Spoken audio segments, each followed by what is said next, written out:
Welcome to everyone who has joined today for the reaction stream, and I want to just know something because the stream did seem a bit bugged on my end, and it was kind of appearing as if it was a black screen and nothing was on it. So for those of you that were here from the beginning, let me know just so I can get a grip of the issue there. Shouldn't be anything to do with the internet's all fine on my end, and the software's all working properly. But it's just something to bear in mind because sometimes new issues can pop about with all this technology. But a big welcome to all of you. I'm going to go through all your questions and comments, and we're just going to get straight into it. As you can see, I've gone back down in my overall rank. I'm hoping that the triple Liverpool will help me tomorrow against Man United, and I went from 2.1 million to 3 million. It's been an absolute disaster.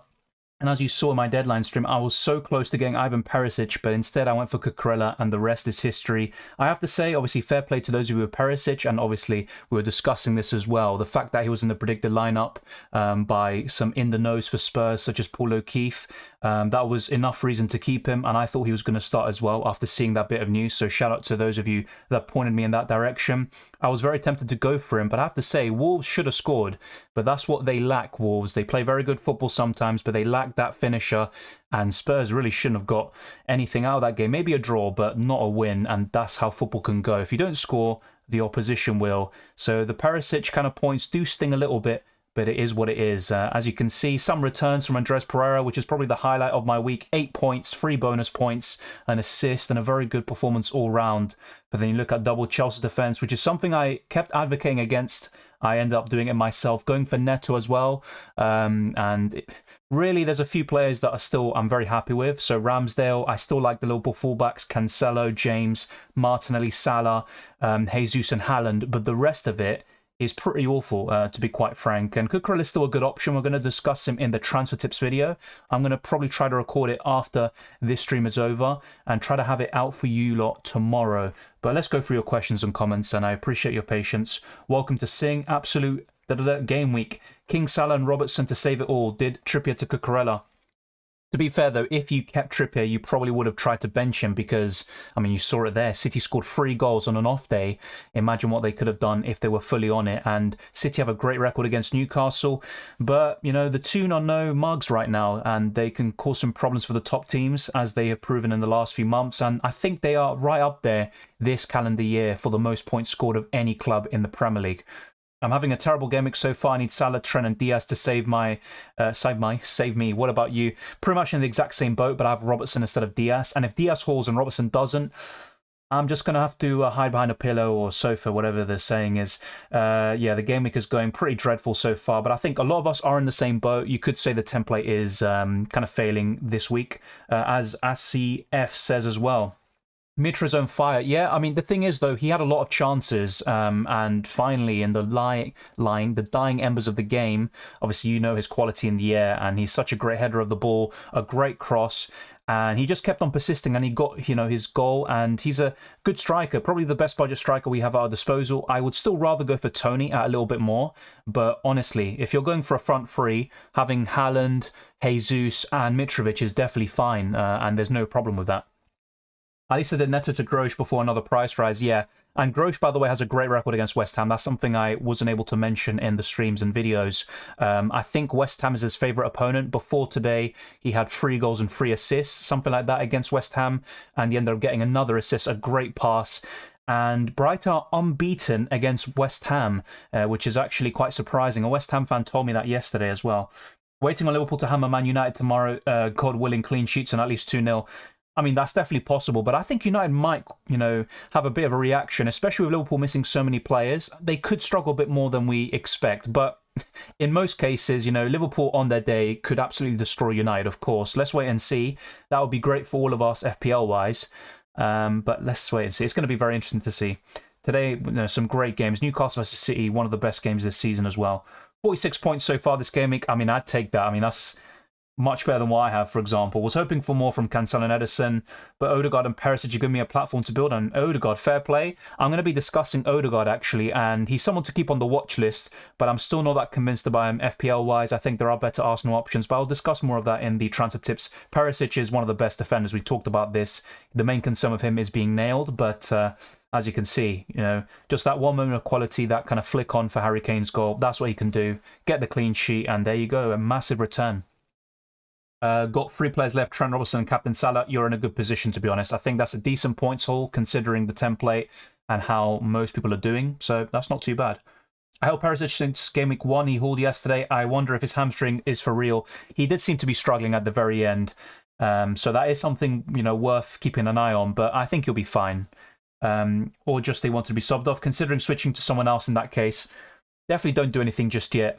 Just wait and see if we get any bit of news from Conte.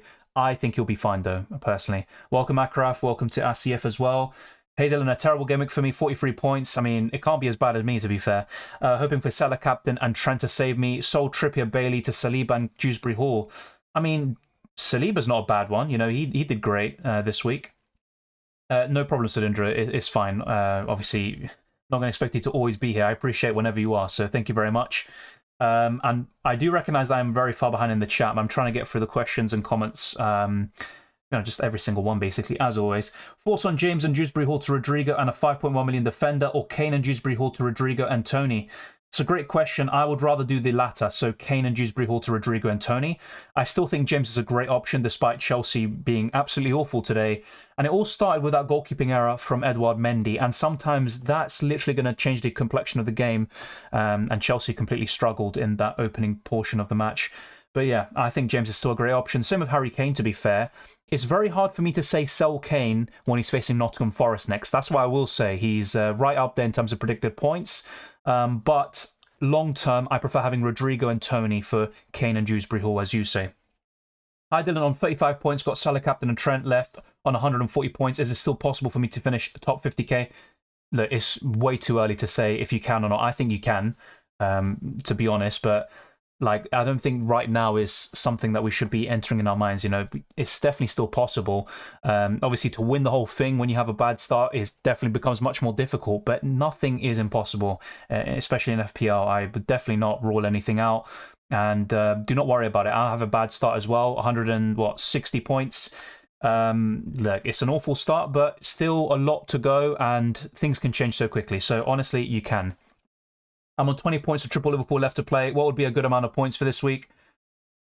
Well, considering the situation you're in, I would say 40 points would be fine. It's kind of damage limitation. If Liverpool don't deliver and United somehow cause some problems, then obviously you're going to have an awful week. But a lot of us are in a similar position. But I have seen quite a few, I'd say decent scores, 40, 50 points. I mean, look, I've got 32, so it just goes to show you.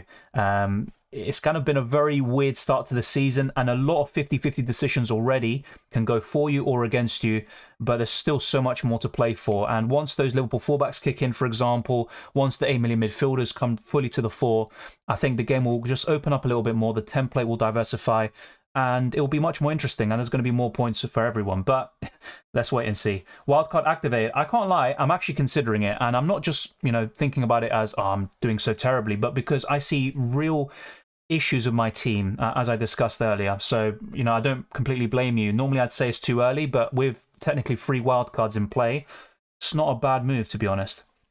Hello Dylan, had a terrible week, 29 minus 4 with free to play and 29 points on the bench. Okay, that is...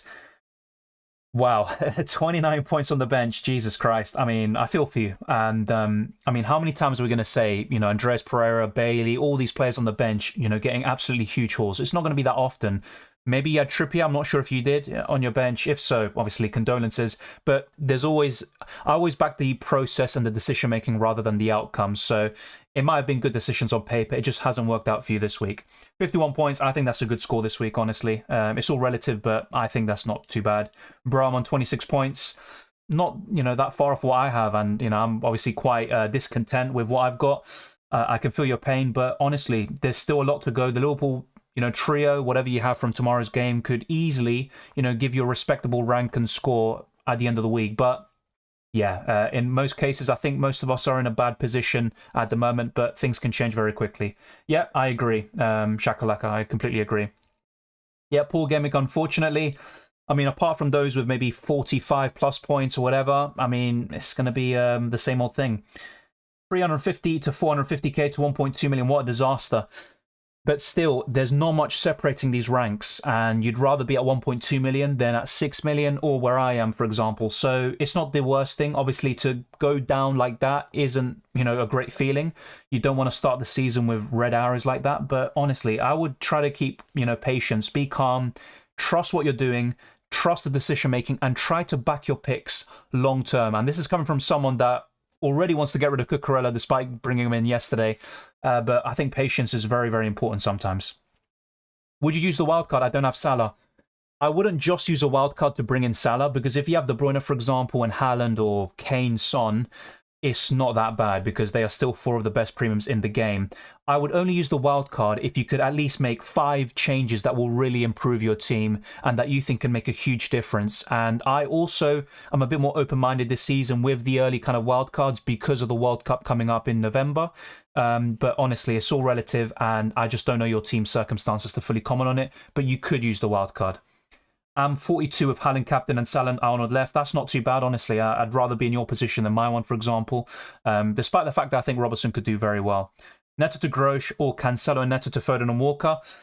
Neto to Grosh, because I still think Cancelo's a great option. I don't like Neto, to be fair, but Foden isn't exactly my favourite 8 million midfielder. I think Maddison's my favourite. I'll be talking about him tomorrow or whenever the video does come out, the transfer tips video. And Foden isn't my favourite around that price, to be honest. There's not just Maddison, there's a few others as well. And as for Kyle Walker, I'm a bit concerned about his minutes going forward, and I don't think he's the best option around that price. Welcome, Luke Armitage. Welcome, Tez. I'm doing well. What about you? Rodrigo, I think he's a great option. I said this even last week before his haul against Chelsea. Apart from Martinelli, he is the second best around that price, and he's actually got more points than the Brazilian. What should I do with Mount? I mean, I was talking about holding him in Game Week 2, and I still think he is worth holding, but when you've got all these other options that are doing well, like Gundogan, Wilfred Zaha, who I'm definitely going to be talking about a lot this week, you've got those 8 million midfielders like Maddison, who I really like, and I always have since pre-season, it becomes very difficult to keep him. I would probably move Mount to either Gundogan, Zaha, or Maddison. That is my kind of picks, but there's also Diaz that you could consider. 24 points, man, absolute rubbish. I feel your pain, mate. I feel your pain. Rodrigo, my only hero 3 weeks in a row. Fair play. I mean, that's why sometimes having that differential that separates you from the 10 player and the rest of the crowd is a great feeling, because it gives you a bit of a comfort. And Rodrigo's been absolutely smashing it. I did not expect it in pre-season. So honestly, fair play to any of you with Rodrigo and starting him from Game Week 1. I really like the look of him after the first Game Week or 2. But to start the season with him is a very impressive decision for me. Bench Trippier, but luckily I played Sanchez over Ward and Andreas over Neto. I think I did say to start Ward over Sanchez, so that, good decision from you, Lucas. And obviously, Brighton are a much better team than Leicester at the moment. But I mean, what is going on with Leicester, by the way? That is just something else to talk about. And Andreas over Neto, yeah, I did something similar as well with my team, as you can see. Andreas, even better than what I expected. I don't think any of us anticipated a 3-point bonus from him. Question, Dylan, do you think Perisic has earned a start for the next game? That's a good question. I think so, but I don't think his performance was as good as some people suggested. Obviously, when you see a defender getting 12 points, the assist, 4 bonus points, you kind of maybe are a bit... I'm not sure about bias. I'm not sure that's the correct term, but you're a bit clouded in your judgment and you think, oh, he played so well. He had a good game, but he had a few moments where Neto got the better of him, and I don't think he was exactly that great. He made a few poor touches, and I don't think it's exactly, it's not Perisic at 100%. I think Perisic at his best will be a great left wing back for Spurs this season. But yes, long story short, I think he will start next game. Son's corners and set pieces are so terrible considering the caliber of player he is. I think Perisic is honestly a better, corner taker and set piece taker than Son. Yeah, I completely agree. You pretty much just answered my question or my suggestion. Yeah, I completely agree. Cucurella had so many chances to score, yep, and I still think he's worth holding, although it becomes very difficult when you see how poor Chelsea were defensively. Feels like he's not going to keep his place when Chilwell is back. I mean, that's another thing to, worry about in the future, but Cucurella could also play as a left centre-back, and I think his performance was more encouraging. Yes, he missed chances and he should have scored, and he also, I'd say, played certain players on for Leeds' goals, but Cucurella is still a decent option, I think. Kane captain so far, right choice. I think Salah will still be the best, but let's wait and see. You know, in the end, it might be Salah blanking tomorrow, and Kane looks like the best one. But, you know, Kane only got 5 points. You know, Haaland got 6, for example. I think there were better captaincy options in general, but most of the kind of popular ones haven't been that great so far. Terrible week. I have 2 free transfers. Ramsdale, Robertson, Trent, James, Cancelo, Walker, Salah, Martinelli, De Silva, Neto, Andreas, Haaland, Jesus. It's a good team. I think the main concern is the midfield, just like with my team. So you'd want to find a way to improve Neto. You've got a few options there. So you already have Martinelli. So I would seriously consider Rodrigo. Neto to Rodrigo is a great choice. If not, you do have a few alternatives like Pascal Grosch and also Jensen, who we'll be talking about as well in future videos. The rest is fine. Looking at your team, I still like Robertson and Trent. James, Cancelo, Walker's all good. You could consider Walker to Perisic, but then you look at Spurs' fixtures very soon. They do look awful, and they were very lucky to keep a clean sheet against Wolves. Against a team with that cutting edge up front, I think Spurs concede and probably lose the game. Welcome, Joachim. On 34 points, 140 overall. Yeah, I already answered your question, mate. It's possible for top 50k. It's not that bad. Welcome, Nabil. I don't know why Foden didn't square the ball to Haaland for a second game in a row. I like him a lot as a City fan, but no idea why he didn't pass. I mean, sometimes these players have that greedy streak about them, or they just simply don't see the player because they're that focused on what they're doing and they have their own vision in their mind. But like I said, I don't like Foden that much compared to the other 8 million midfielders right now, but things could definitely change. Chelsea defence into the mud, yeah, definitely. And I kept on saying, you know, double Chelsea defence is not something I like, even from pre-season. I'm not sure why I did it in the end, but there you go. I think it really came down to Cucurella versus Perisic, but I liked Cucurella's fixtures more, and I ended up going for him. And I also was much more impressed by how Chelsea played against Spurs than vice versa. And there you go, you got the result in the end. Welcome, AJDC. Give the video a like if your team plays Prem football. Yeah, thank you very much, mate. Getting Trossard for Bowen too. Trossard's another good player, but I think Grosch would be a bit more appealing to me this season. Trossard ended the last season very well, and Brighton suddenly have quite a few options. Also, Danny Welbeck once again with an assist, winning the penalty. He's been so good this season, and also in the last few matches of the last campaign. Let's also go through these because, like I said, I'm very far behind. Jesus Christ. Thank you for all the support, as always, and if you haven't already, be sure to give this video a like. And like I said, I'm not sure what happened at the beginning of the stream. It's like a black screen on my end, so it was as if, you know, there was no signal from my software, which was very, very weird. But we're here now. That is the most important thing. And let's try to do this kind of like a quick fire to try catch up. What is the free hit? You can make unlimited transfers for one single week, but it only lasts for that single week. So the wildcard is a permanent changes to your squad. The free hit is only for one game week. Then your team reverts back to how it was the game week before that. Robertson and Kulusevski to Perisic and Diaz. No, I don't think so. I think they're both great duos. I wouldn't do it. Any advice on who to replace Mount with? Maddison for me, but you've also got Gundogan and Zaha. Those would be my top 3 picks. If you are really insistent on that 8 million midfielder slot and you don't like Maddison, Diaz is probably the answer for you. I hit wildcard which players to bring in early to avoid price rise. I mean, I would recommend... Well, geez, voice crack. I would recommend going with sites like this. So let me bring this up now on screen. So fplstatistics.co.uk is a great example. Now, it's not concrete. Sometimes, you know, a player will be over 100%, which means they're going to go up in price, but they still don't go up, and you have to wait another day or a week, whatever it may be. But this is a really good site for you. Players like Rodrigo, Tony, as you can see, Martinelli, who's probably going to go up very soon. But there's always going to... If you just check the kind of transfer activity, the kind of informed players, Wilfred Zaha is another one. Despite the fact they face a City next, a lot of people are still bringing him in, chasing last week's points, you could say. So those are some good examples already for you. Defenders aren't going to be that popular this week, apart from Ivan Perisic. But yeah, those are some good examples there for you already. But... yes, we're going to be talking more about transfers in the transfer tips video, so be sure to tune in for that. That should be a good one as well. And there's going to be some different names being discussed compared to the usual. My plan was to transfer in Grosch this week and Rodrigo next week. Rodrigo made me regret that slightly today, but to be honest, on paper that did look like the right decision. And how many of us expected Rodrigo to haul against Chelsea? Not many of us, I think. Thoughts on this wildcard team? 3-4-3, Sanchez, Trent, Perisic, Walker, Salah, Martinelli, Kulusevski, Rodrigo, Kane, Jesus, Tony. It's a good team, but I'll be honest, I think your defence is a bit Fredbear, because then who do you have in your bench? Do you have 4 million defenders? If so, I would try to change things up a little bit there, George, but it's a good team overall. Welcome, Rayhan.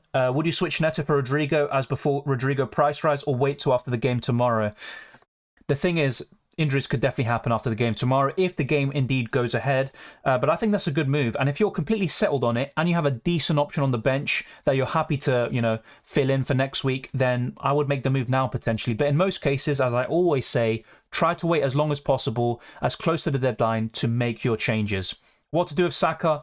You know, I kept on talking about keeping him, and I still think if you can, I would try to hold on to him. But if you don't have Martinelli, for example, Saka to Martinelli is such an easy switch. You save a lot of money, and you're also probably going to get more points as well. Rodrigo's my hero. Might go with Harrison going forward.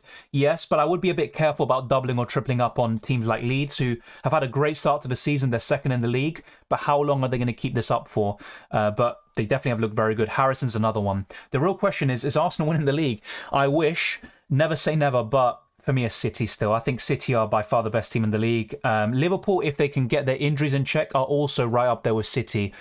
But I think the gulf between those two and the rest of the league is huge. But Arsenal could finish third, of course. You never know. Even second, let's wait and see. But I think the main kind of aim for Arsenal first is to finish in the top four, win some trophies, and then compete for the league, really.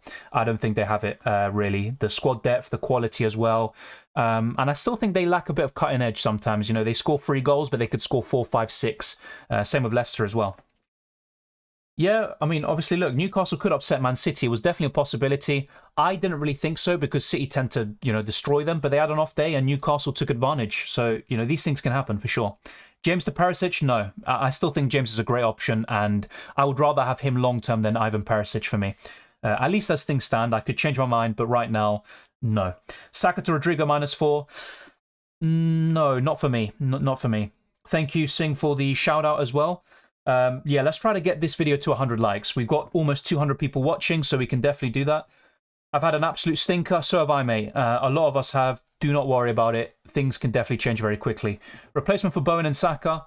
I think Zaha and Maddison. Those are the two that I'd really recommend. If not Gundogan, who I really like as well. I talked about him last week with his 10-point haul in Gameweek 2. Aronson in for Grosh. I wouldn't do that because Grosh's look good as well. I wouldn't chop and change like that. The Leeds midfielder that I really like is Rodrigo. Leeds absolutely came up in clutch. Yeah, I mean, not for me, but for those with Leeds assets for sure. 49 points of Salah and Robertson. I got Tony captain. That looks great, to be honest. That's a great score this week. Watching from Zimbabwe. Thank you very much. Big up Zimbabwe, Elliot. Thank you, as always. It's good to see you here once again. Would you do Dalot to Walker and Saka to Diaz for a -4? Yes, I would, but I think there are better 5 million options or 5.5 million options than Walker, such as Zinchenko and Perisic. Cucurella is also another one.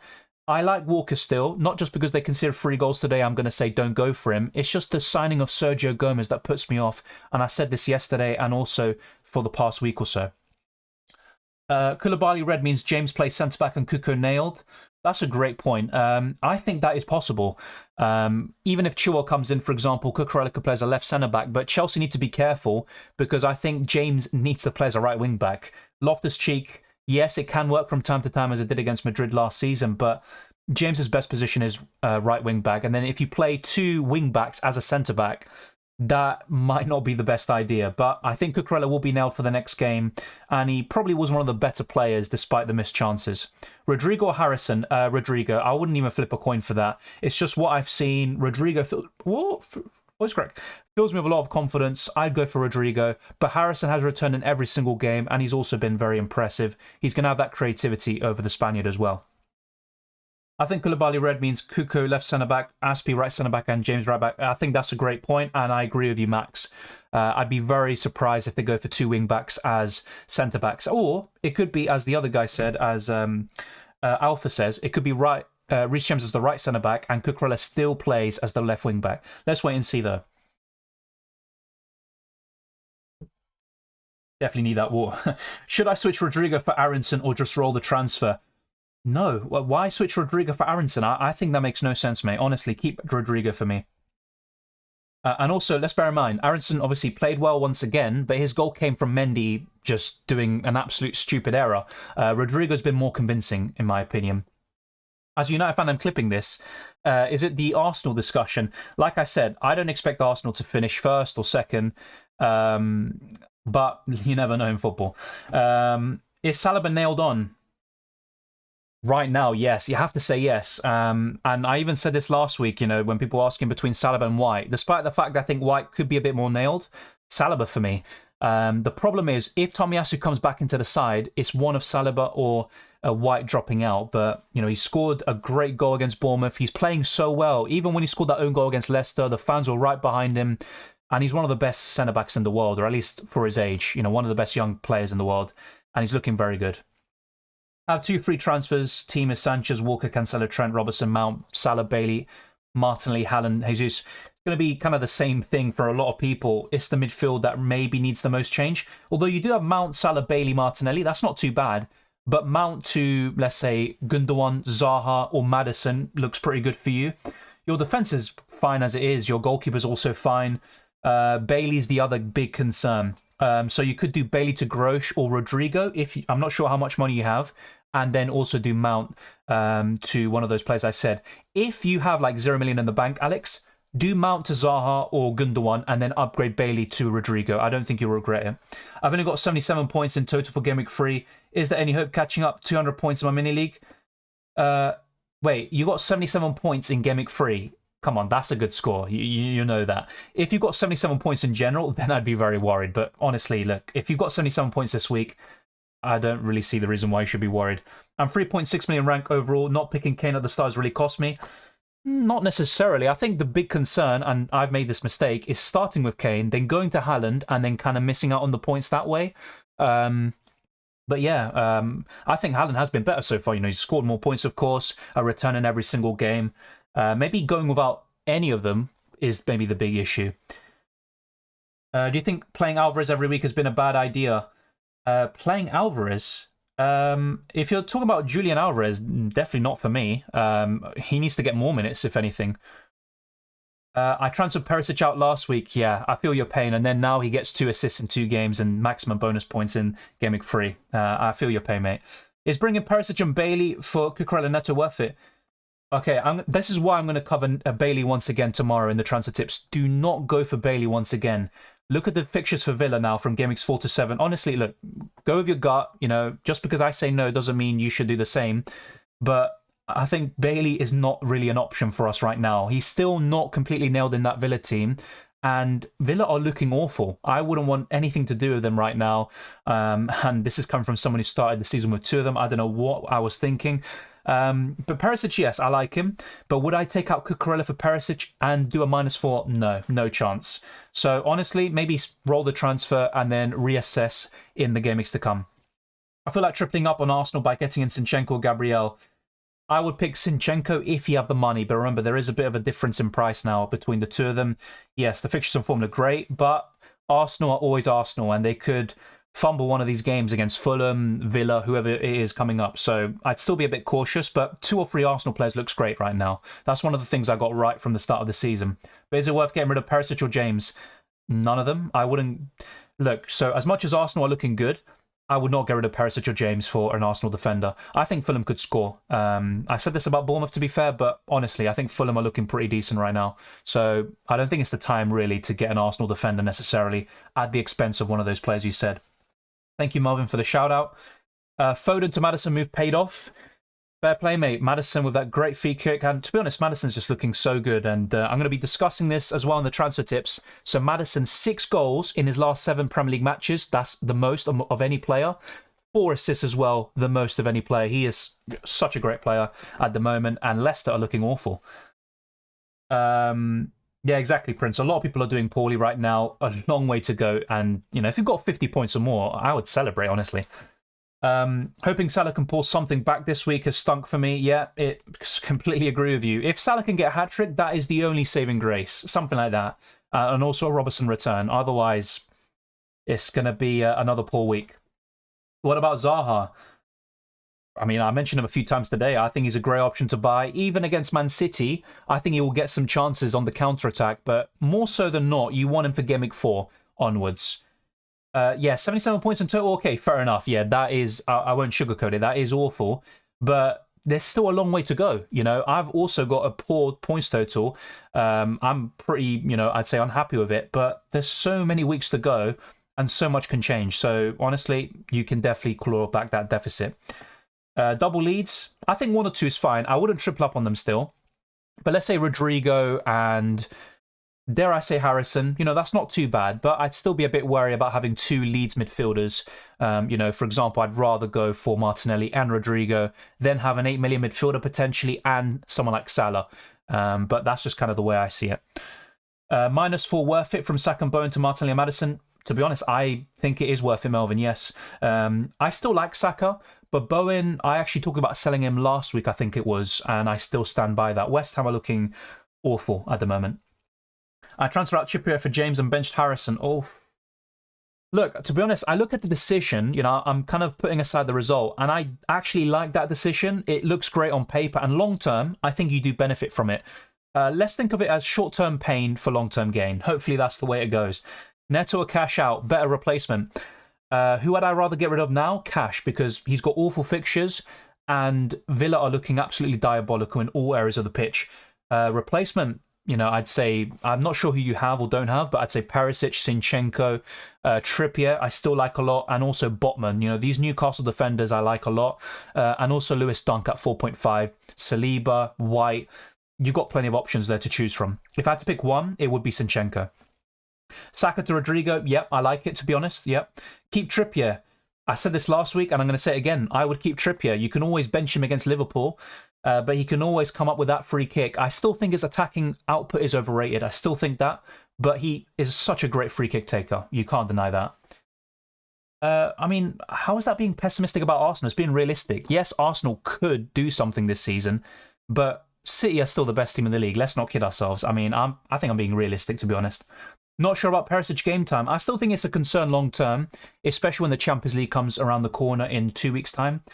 So I do agree with you, Kevin. But I still think Perisic will get those starts right now, and he is also going to make a difference. He's going to get those assists and goals from the wing-back position. Current midfield is Salah, Rodrigo, Martinelli, Neto, Andreas. Thoughts? I think that's a good midfield. Yes, Neto isn't great. You could always move him to Jensen or Pascal Grosch, but that looks great to me. If you have money in the bank, let's say like 2 million, I would go to Zaha or Gundogan for sure. Jorginho for Rodriguez?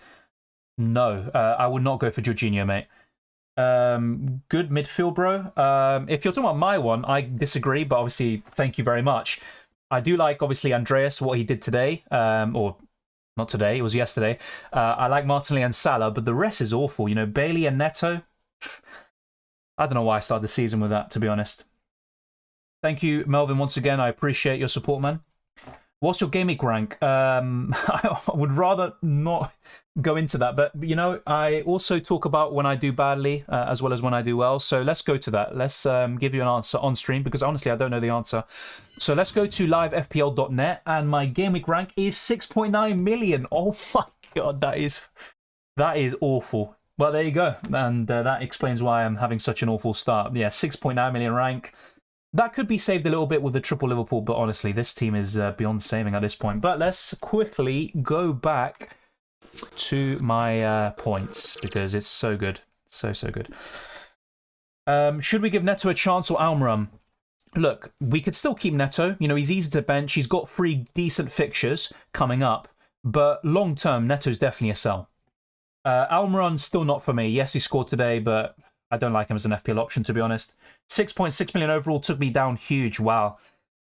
Once again, though, very early on, and you could still have a great rank at the end of the season. And now is the time not to panic. Do not panic. That is the key thing. Gundogan or Foden or Bernardo. Just like last week, I would go for Gundogan. Then it would be Foden, then Bernardo. Leeds defence to be turned to grey fixtures for teams now. Potentially. I mean, I'm not sure exactly how or when they update it, but I think Leeds is a difficult fixture. Apart from City, that would still be a green, when they're facing Leeds. But for most teams, Leeds are quite difficult. Mendy or Ward? Next week, I would go for Mendy. As bad as Chelsea have been, and Mendy, Leicester and Ward, I mean, I don't know. I don't know what to think of them long term. You know, they're looking awful. Apart from Maddison, I would stay clear of any Leicester asset at the moment. Grosh not on penalties. Thoughts? Yeah, obviously, look, I still think he has a chance of being second or third in command, but it was Trossard today. I still think Grosh is a good option, though. You know, you're asking for a lot if you want a penalty taker for a midfielder who's 5.6, 5.7 million. Maddison or Gundogan Zaha? Now, that is the question.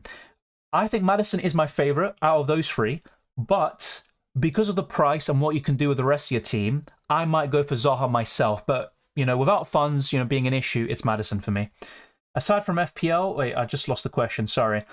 Let me try get up. I really like how this season the big teams are not stealing the show right away. Thrilling, yeah. I mean, look at the Premier League table. It's absolutely bonkers. Leeds second, you've got Fulham in 7th, you've got Newcastle up there. It's absolutely crazy right now. Actually, it might be Leeds 3rd now because City got the draw in the end. Should I sell Neto? It depends who you can sell him to, honestly, but I would sell him at some point, whether it's now or in Game Week 7. Game Week 7, I definitely would. There's no chance I'm keeping him for that. Reckon I could do Haaland to Kane and Neto to Trippier. Wait, that's not Neto, is it? Who's that? I'm not sure who that is, by the way.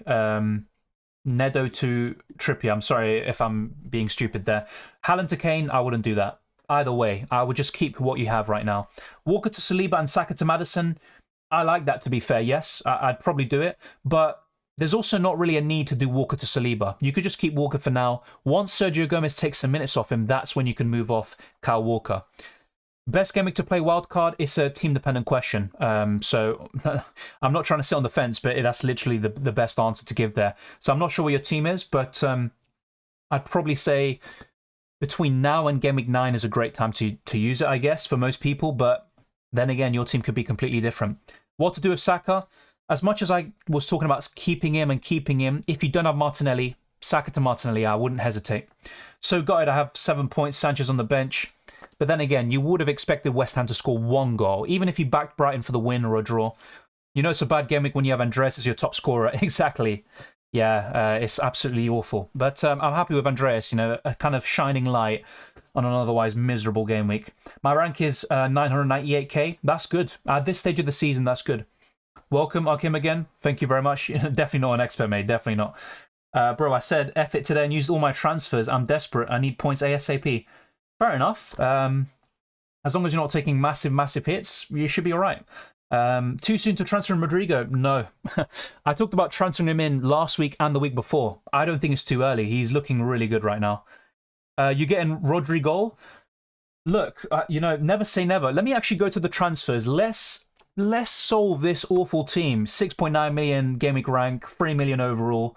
What do we do? So I've got 0.4 million in the bank. Unfortunately, I can't do Neto to Rodrigo. But honestly, look, if I could, this is what I'd do with my team. I would get someone like Rodrigo in for Neto, or I would save up a little bit for Zaha. I would probably sacrifice Robertson and Cucurella, who I just brought in. Great transfers, Dylan. Fantastic stuff. I really like Botman at 4.5 million. And also another one's Lewis Dunk. He's another one I like a lot. So this is something I'd love to do, but unfortunately, I just don't think I have the money for this. And then Bailey. So hang on a little bit. So I don't have the money for this, but I could find a way, I think. So even Ramsdale to Sanchez, you know, this wouldn't look too bad. I mean, you know, this would be a decent mini wildcard team. It's quite similar to what I showed last week. I think the key differences really were having a Ramsdale in goal, and I still like him. Also having Maddison instead of Zaha, but this is also something I'd love to do. But as you can see, minus 16 hits. I wouldn't take that many.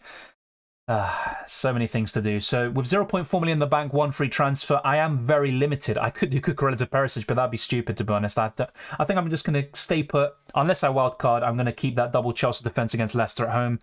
And stomach a pain and probably another Maddison goal, to be honest. But yeah, my team is absolutely dreadful. Best Spurs defender, Perisic. Obviously, before last week, when he wasn't starting, it probably would have been a different answer, like Dye or Emerson Royale. But right now, it definitely is going to be Perisic. 25 points. Mate, look, it's awful, but, you know, I've got 32. I can't really... I can't say much more as well. You know, we're all in the mud, apart from a odd few, you could say. Will you play 5 at the back for Game Week 4? Well, I'll show you my team right now. It's not set in stone. Let me make that very clear. But I am playing a 5-3-2 at the moment, and I'm playing double Chelsea defense, double Liverpool defense, Cancelo and Ramsdale, and all of my players are at home. That is a kind of little bonus. Salah will probably be my captain at home to Bournemouth, who were absolutely awful in the first 15 minutes against Arsenal. If they do that against Liverpool, then good luck to them. Bailey, Andreas, and Archer on the bench. It's not too bad. I might even put Andreas first over Bailey, but it's still not looking great, you know. My midfield is my main concern. Neto at home to Newcastle. I just wish I had Rodrigo instead of him. That's pretty much it. Neto to Grosh, yeah, I am considering it. That is a very good suggestion. Walk out, Perisic in. Not just yet. I think City have a better chance of keeping a clean sheet in Game Week 4. Well, I would reconsider that statement, to be fair, but I think Walker's still... As long as he's in the starting lineup, I think he'll keep more clean sheets than Perisic. The problem is, will he be in the starting lineup long term? Robertson and Tony, or Kulusevski and Walker? Robertson and Tony, for sure. Everyone's sleeping on Tony. Not necessarily. I talked about Tony for weeks. I think he was in my transfer tips video in Game Week 2. I like him a lot, but when you've got Haaland and Jesus and you don't have a kind of front free structure, it's very difficult to fit him in, because would I get rid of Haaland or Jesus for Tony? Not right now. I'm fuming with my FPL start. So am I. More disappointed, if anything else, but it's how the cookie crumbles sometimes. I had a much better start last season. Martinelli or Rodrigo? Still Martinelli for me, but Rodrigo's looking great, and they are my top two around that price. Do you think Tomiyasu will get the nod over White? No. Despite the error White made early in the game yesterday, I think he's playing well. He doesn't have that great crossing ability, but neither does Tomiyasu. So I think White continues to start. There's no real need to really rush Tomiyasu and Tierney, so I think Arsenal will play the exact same lineup again against Fulham. Why change your winning formula, in my opinion? Which keeper should I get on my wildcard? Honestly, I would go for Ramsdale or Sanchez. I back Arsenal a little bit more than Chelsea at the moment, and I think Ramsdale's better than Mendy anyway. Higher ceiling, despite him not really showing the saves this season so far. And Sanchez, you know, amongst the 4.5 million goalkeepers, is looking like the very best. Dean Henderson has the highest ceiling, but Sanchez plays in a much better defence than Nottingham Forest. So that's kind of my answer there. Which is better, taking a hit or delaying a transfer and getting 2 transfers next week? In most cases, I would say delaying a transfer and doing 2 next week. Because sometimes the player you really want to bring out, they could have one last hurrah for you and do very well in that week that you decide to keep him and start. So, look, football's not that simple. FPL definitely isn't, but I would say in most cases I would roll the transfer and wait. Sell James? No. I'd keep James. James or Robertson? Still Robertson for me. The big problem, though, is that if you already have Trent and you want Diaz, then you would rather have James over Robertson. But in isolation, it's still Robertson for me. I did Robertson to Saliba. Thoughts? I still think Robertson will score more points than Saliba, but there's obviously a kind of 2.4, 2.3 million difference between the two. And that's fine. As long as you can do a huge upgrade elsewhere, that's not a bad transfer. Zaha or Rodrigo? That is a great question. I think I would say Zaha if you have the funds, but let's say, for example, you want to replace Neto or Bailey, it's much easier to go to Rodrigo. So it ultimately depends who you're getting rid of. But if you have the funds, it's Zaha. Andreas for Neto? Andreas is someone to really sit on your bench. I only started him against Brentford because my team is pretty much awful. I didn't expect Bailey to start. And I actually thought he could do something. Maybe not 8 points. But would I bring in Rodrigo? Or should I bring in Andreas for Neto? No. I'd rather bring in Grosh, Rodrigo, etc. I transferred Bailey and Mount to Rodrigo and Harrison. Fair enough. I mean, I'd like the Rodrigo move. Harrison's also looking very good, but I'd also be a bit wary about double Leeds attack. And yeah, let's wait and see how Leeds continue the season. Thoughts on Jack Harrison? Rodrigo's my preference, but Harrison is definitely that creative force in the team, and he is Premier League proven. He proved what he could do 2 seasons ago. I think he had more FPL points than any City midfielder, which goes to show how good he was that season. But still, Rodrigo's my preference. I already answered that question about the best game week to play the wildcard, mate. There's no definitive answer. Worth investing in Zaha or Tony? Yes, in both of them, really. But if you had to pick one, I would arguably go for Zaha, just because it's easier to switch to Harvey Barnes or Rodrigo, Martinelli, Pascal Grosch, or an 8 million midfielder, Ilkay Gundogan. With Ivan Toney, it's just Mitrovic at the moment, maybe Callum Wilson. Haaland and Jesus, you probably have already. So my answer is Zaha. Thank God I bought Henderson and sold Mendy, yeah? It must have been very frustrating, though, the fact that he conceded late on. But yeah, Mendy, well, I don't know what to say. Cash to Walker or double Chelsea and bring Cucurella in. Right now, it'd be cash to Walker, but very, very careful, Martin. Be very careful about Walker's minutes later on if Sergio Gomez gets some minutes. And that pushes Cancelo to the right. Mendy out. I don't like goalkeeper transfers, but if you've got James and you've got Mendy, or even, you know, for those of you who triple Chelsea, RIP, I would probably get rid of Mendy, yes. But I think the goalkeeper position is one you don't want to chop and change too much. It's the last position you really want to focus on. You're not going to get that many points from a goalkeeper transfer in most occasions compared to the defenders, midfielders and forwards. Thoughts on going Mount to Rodrigo and Archer to Mitrovic for a -4? I like it, but I also don't see the need, unless you really need Mitrovic for your starting 11, I don't see the need for a -4. You could just do the Rodrigo move for free and wait for next week to bring in Mitrovic, because he is playing Arsenal, who I think he scored 2 or 3 goals against them with Anderlecht, but in the Premier League, he doesn't have a great record against the Gunners. Having said that, I expect him to score, so, you know, don't get me confused there. I'm just not sure if it's worth a hit, in my opinion, if you already have the cover. Would you do Walker, Neto to Perisic and Harrison before price rises? I wouldn't do Walker to Perisic for a hit. But Neto to Harrison or Rodrigo, yes. And Rodrigo's my preference. Yeah, no hit, fair enough. But would I do Walker to Perisic this week? Probably not. That's just my opinion, though. Rodrigo or Grosh? Rodrigo. Should I sell Salah for De Bruyne? Not for me, but let's wait and see how Salah and Liverpool do tomorrow. If they are absolutely awful, then I would reconsider that answer. Salah or Jesus captain? Salah for me still. Leeds have much better fixtures than Crystal Palace. Yeah, that's a good point. That is a really good point. But Zaha has been doing very well, even against Liverpool and these kind of tougher fixtures on paper. And Zaha, you know, 5 big chances so far. He's looking very impressive. But, you know, it's kind of a difficult question because both of them are on fire. Rodrigo's been absolutely sensational and he's cheaper. And he's got better fixtures, as you rightly say. Saka to Rodrigo, yeah, that's fine. I think that's a good transfer. Best 8 million midfielder, still Maddison for me. If first 11 looks good, worth doing the free transfer Bailey, who's in the bench but losing value. The thing is, though, something else might pop up next week and you want those 2 free transfers to really improve your squad. And that's a mistake maybe I made this week. Getting rid of cash, but then getting Cucurella in, so I haven't really benefited from that. It's really difficult because sometimes it can work out for you. I was so close to getting Perisic in and gaining so many points, but I didn't. But ultimately, I would just keep Bailey on your bench and he can lose value. But if you've got a decent starting 11, it's fine. Brighton, a good game week for Rodrigo. I think it's a tough game. I think Leeds versus Brighton could go either way. It could be a draw. I would wait and see. I don't understand why Mahrez doesn't play. To be fair, he wasn't that great against Bournemouth. But in general, I agree. I don't know why he doesn't get more minutes. Trippier thoughts, I would keep, just as I said last week. You could easily bench him when he plays Liverpool in Game Week 5. Mahrez to Mount. No, I would do Mahrez to Maddison personally or Diaz. And you don't just have to look at the 8 million midfielders. You've got Gundogan at 7.5. You've got Zaha at 7. He's soon to go up. So yeah, I wouldn't go for Mount right now. He's not looking that great. Koulibaly replacement. Perisic is a great one. Reece James, of course. Zinchenko is probably my favourite. You've got a few options there. Which 2 players to start next week? Saka, Andreas or Cucurella?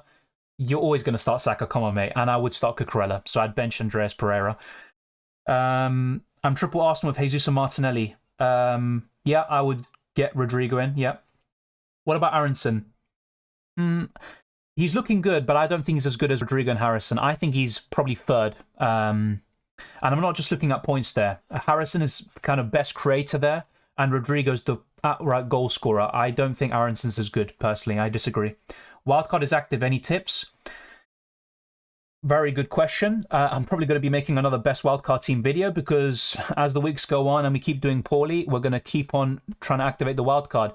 I would go for a 4.5 or 5 million goalkeeper. So I'd go for either Sanchez or maybe Ramsdale or Pope. Those are my favourite options. Then you look at the defence. I would still go for Cancelo. Ignore his 0-pointer this week. He is still a fabulous option. I would still go for Liverpool fullback, and I'd go for Trent right now. I'd still go for James. And then it's completely up to you if you want to go 5 at the back or if you want to go maybe 4 with a cheap defender. I would recommend, potentially, if you're looking at maybe a 4-point family in defender, I would go for Dunk, maybe Botman or Saliba, someone like that. But if not, you've always got Zinchenko, Perisic around 5 million. So I would go for some of those defenders I mentioned there. In the midfield, I would go for one of Maddison, Zaha or Gundogan. And then I'd go for Salah or De Bruyne. And then you've got Martinelli in there, kind of a lock-in. You've also got Rodrigo, potentially. You know, you've got a lot of options around that price suddenly. But I would probably have one 4.5 million midfielder potentially, someone like Andreas Pereira. In the forward positions, I would dead end one of those positions to someone like Archer or Greenwood. And I would also go for Jesus and Haaland. But there's no clear-cut answer. You could also go for Tony, who's looking very good. So you've got a lot of options. It's completely up to you. But I've mentioned a lot of players there, but it's also quite narrowed down. I think if you've got most of those players, you'll be fine. Yeah, UCL fantasy content. There's going to be more after the... Yeah, there's no need to spam the chat, mate. I'm going to time you out, mate. In terms of UCL fantasy content, there is going to be some videos after the draw on the 25th of August. There's no point making more content now because I made a video the other day and Casemiro is now going to United. And that video was recorded like last Monday, something like that. Things can change very quickly, so I'd rather wait first. Diaz or Gundogan or Kulusevski? Gundogan for me. Should we sell Haaland? No, not for me. Despite Ramsdale clean sheet points, I would rather go for Saliba, White, and get Sanchez to improve midfield. I agree. And also Zinchenko. And look, if I was to wildcard, I think I was showing it earlier, I would probably go for Sanchez at the moment. You know, he's looking very impressive. Brighton are looking good. So I completely agree with you. So let's play around with this a little bit. Bye-bye, Cucurella. Jesus, absolutely diabolical. Saliba... Let's get rid of Robertson, despite the fact that I think he's still a great option. Let's get rid of him. All right, let's go for Rodrigo, for example. Change things up, although I still really like Zaha. Get rid of Bailey. Let's see if we could get Zaha in as well. Oh, look how close I am to Ivan Perisic. Jesus Christ. And this is for a -16 hit for me, by the way. Mamma mia, mamma mia. Wow. This team would look, you know, I'd actually be very tempted to wildcard to this. Oh my God, the longer I look at this, the more likely I'm to wildcard. But I'd still need to find that extra 0.1 million, which I could do by going from Saliba to Ben White. But I don't really expect too many attacking returns from either of them, to be fair. Saliba's got, I think, 2 senior goals in his whole career, only 1 for Arsenal. And to be fair, he's only played 3 games for them. But yeah, this looks pretty good. I can't lie. Even Botman instead of Ben White looks pretty good. Wow, I mean, this looks like a good wild card, I can't lie. Let me know what you think. You might disagree. Haha, Dylan, you're dumb. Yeah, I welcome the messages as long as they're not too bad. Thank you for the super chat there. Let me get you up. Adeyama, thank you very much. Don't tell me that's a sarcastic... Oh, okay, sorry. I thought you're the person that I timed out. Okay, no, thank you very much. I appreciate it. You didn't have to send the super chat, but I appreciate it. Try not to spam the chat to anyone because, I mean, for example, Anaya, I did answer your question already. I don't see the need to spam the chat, and I'm not going to answer questions because I want to go through more people and more questions that are respectful and patient. Thank you, Singh, for dealing with that. I have Wilson as a differential. Is he worth to keep or sell him? I like him a lot, but I think Tony's a better option at a bit cheaper. Would you start Patterson away at Brentford? Over who, though? I'll be honest, I'm not convinced about Everton. I think they'll concede at Brentford, but it's difficult because I don't know who you're starting him over. Who has the best fixture on paper? I think Liverpool at home to Bournemouth. Saka out, Rodrigo in? Yes, Oreo. How long is Bamford out for? I'm not sure. I'm probably going to go on Premier Injuries right now and we can check together. I'm not sure what the latest comments on Bamford were, but as you can see, it doesn't look like they're missing him too much. So let's bring this up. This should be good. Okay, so Leeds. 6 injury problems, but they are still flying. So Bamford, I would say it's probably a decision that will be ready to make tomorrow. We know we can't risk him and that we don't want to pick up a further injury, but he's looking good. Okay, so that doesn't look too bad then. He's probably going to be available next week, but is he going to start? Maybe not. So if you have Bamford, I would look to sell him anyway. I would rather cover Leeds with Rodrigo, Harrison, maybe even Aronson as well. But Rodrigo is my preference, as I keep on saying. Let's check the predicted points. Salah is top for next week, 9.3. He is going to be my captain as things stand. Kane is second with 7.4. Trent as well, joint second with Son as well, 7.4. Diaz is up there, the highest amongst 8 million midfielders. Fernandes is right up there. I'm not sure exactly why, but to be fair, they are facing Southampton. Saka, 6.2. Jesus, Robertson, Sterling, Martinelli, James, Sancho, De Bruyne, Welbeck, Ronaldo, Haaland, Van Dijk, Firmino, and Ivan Toney. So that's a long list there. But as you can see, the algorithm is favouring Liverpool, Arsenal, Chelsea, and Spurs the most. And also, to an extent, City. But Crystal Palace isn't an easy fixture. But once again, a huge shout out goes to Adamia. Thank you very much for the super chat earlier. What is a good free hit team? I wouldn't look to use the free hit right now, mate. I would rather use the wildcard, if anything. Look, it's all down to your team. But honestly, I don't think it's necessarily the team, the week to free hit, in my opinion, for most people. Saka, Nico Williams to Rodrigo and Perisic, -4. Yes, I'd do it, Nathan. Triple captain Salah against Bournemouth. I think it's a great shout, yeah. But I want to see a good performance from Liverpool tomorrow first, or at least signs that they've got things in order.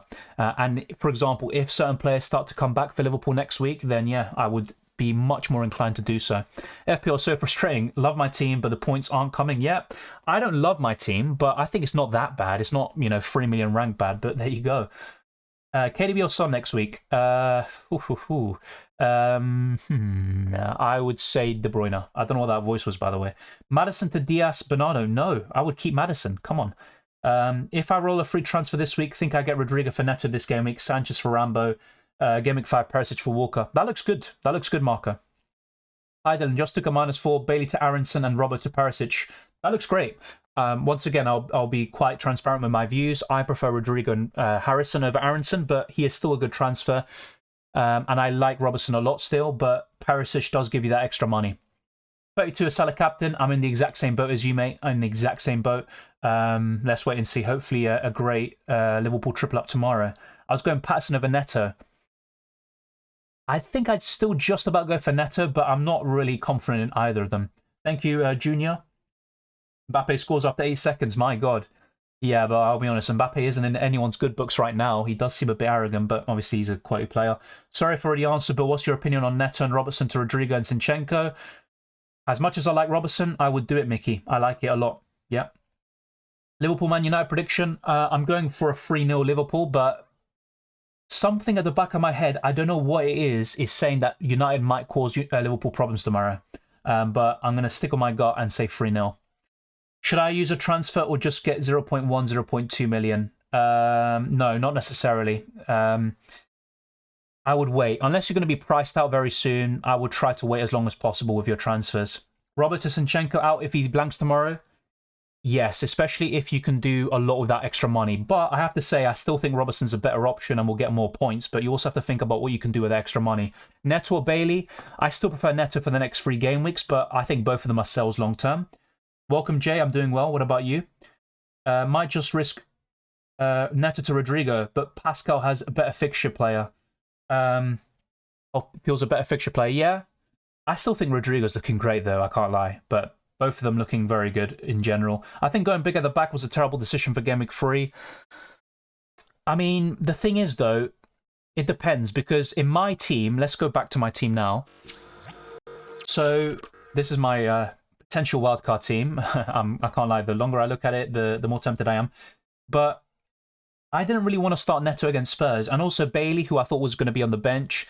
So really, I don't regret it too much for me. But for some people, I can see why. People who benched Andreas and Bailey, you're obviously going to be a bit regretful. But I'll be honest, I think I had no other choice but to play 5 at the back this week. I wasn't backing Bailey for the start. What's your overall team budget? I think it's gone down now to 100.3 million. 2-2 United game is possible, to be fair. But Liverpool have the quality. They're a much better team. They have to win. Salah captain, 28 points. Not a great game week for the meta team yet. Yeah, Will. But hopefully things will improve from now on. I have 2 million in the bank. Should I upgrade Neto or switch to 5 at the back? I would upgrade Neto. But it depends on your team. Because if you have a really good midfield and Neto is your cheapest midfielder, then maybe you could upgrade another position. But I would upgrade Neto. Bailey or Neto? Who to start? Neto for me.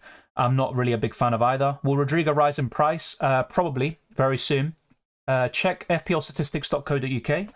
Keep Robertson. Thank me later. The thing is, though, it's not just a question of keeping Robertson, which I always recommend. I did it last week as well. It's also a question of what you can do with that extra money. That is the big issue. Who is better for Robertson, Zinchenko or Saliba? I really like Zinchenko, but for the extra 0.6 million, I think Saliba might offer you better value. So I'd say Saliba. I sold Cancelo for Ake last night to free up funds. Fair enough, but Ake got injured, didn't he? And he came off. I still prefer Cancelo, and I think it's worth the extra millions. Rashford against Gomez is going to be a big game changer. Destroyed us in the FA Cup 2 seasons ago. Yeah, but this is a different Rashford, a different United and Liverpool team. Let's wait and see. I think Liverpool, if they can get their act together, maybe another surprise inclusion in tomorrow's squad, I think Liverpool will win. But you could be right. And Rashford has been getting the chances, it has to be said. Robertson to Zinchenko, like I said already, Sam, it's not just a question of, Robertson out and getting Zinchenko in. It's also what you're going to do with the extra money in another position. But it does look all right. Guedes looked decent against Spurs. He did. But my main concern and problem with Wolves is the lack of cutting edge. What's your current wildcard draft, mate? It's here on screen. It's something like this. Sanchez in goal, going forward as the backup goalkeeper still. Ideally, I'd want Saliba over White, but there you go. I'm also thinking about Dunk, potentially, or Botman, or Cher. James, Perisic, Trent, Cancelo, Martinelli, Zaha, Salah, Rodrigo, Andreas, Jesus, Archer, Haaland. It looks great, to be fair. Another thing I could do is change the structure, and instead of Zaha, I could go to a 4.5 million midfielder. I mean, it could be absolutely anyone. I could still go for De Silva. I'm not sure actually if I could afford it, but let's just go along with it. I think I'm not going to be able to afford it. I will go for Tony up front. I think I'll be 0.2 million short. Yeah, I am. But yeah, I could do something like this feasibly. Maybe downgrade White to a 4 million defender. But I have to say, with my funds, which is quite limited, I'd say, I really like this team. I think this looks great. So Zaha, and we'll go for maybe Greenwood. Yeah, he got 7 minutes against Chelsea as well. Let's see, what other 4.5 million forwards are there to really look at? Oh yeah, Stansfield at 4.5 million looks decent. 76 minutes against Brentford. Yeah, I think he looks all right. Not going to expect much from him anyway, but this looks like a decent wildcard squad. Very affordable. A lot of you will have more squad value than me. What do you think? Let me actually put a cheeky poll out right now. And by the way, a big shout out to all of you for keeping the live chat busy. I'm trying to get through all your questions and comments. And the big question by David, are you going to wildcard? I'll be honest, I'm open-minded. So right now, no, but it's at the back of my mind. Is this worth a wildcard? That is going to be the big question. Yes or no? Just fire away with your questions or your polls. Fire away. Whenever our defense suffers, our team doesn't look right. Yeah, I agree. Trent gets caught in two minds. Robertson on the inside flank is a poor finisher. Don't feel like a clean sheet is coming. I think they will keep a clean sheet within the next 3 games, maybe 2 clean sheets. But, when your players aren't getting points, you start to doubt them even more. But once Liverpool get going, those fullbacks are exceptional value. I'm on 20 points with 3 Liverpool players left. I'm doing shy. Same here, Edward. Exactly, same here. This FPL season is as trappy as ever. Some teams are surprising. Yeah, and look, it's only 3 games in. A lot of us love to get caught in the hype. For example, Rodrigo, as good as he's doing, he could end up going down. Same with, Josh De Silva is a great example. I talked about skipping him ahead of this game week, and then he gets a 1-pointer. There could be a lot of traps. I think you make a good point. Saka to Grosh and Grima to Wilson. Good transfers, but I would rather go to Tony instead of Wilson. Keep an eye on Pope. Yeah, I really like Pope. I can't lie. He's looking great this season. I think he'll do well. Yeah. Gameweek 5, maybe not so much, but he's looking great. Got 80, no players left. That's a fantastic score. Happy with your score? Mate, unless the Liverpool trio get me like 30 points between them, definitely not. So you'd rather stay triple Arsenal than Fodder and Nenny? I mean, I don't really see the need to Fodder on Nenny, to be honest. I think Arsenal, at the moment, and that's the key thing, at the moment, are looking like a great team to triple up on. Wildcard now impossible. The thing is, look, in most seasons, I would say no. I would resist the urge completely, and I wouldn't even entertain the thought of a wildcard right now. But because we've got the World Cup in November, it does allow us to be a bit more short-term minded.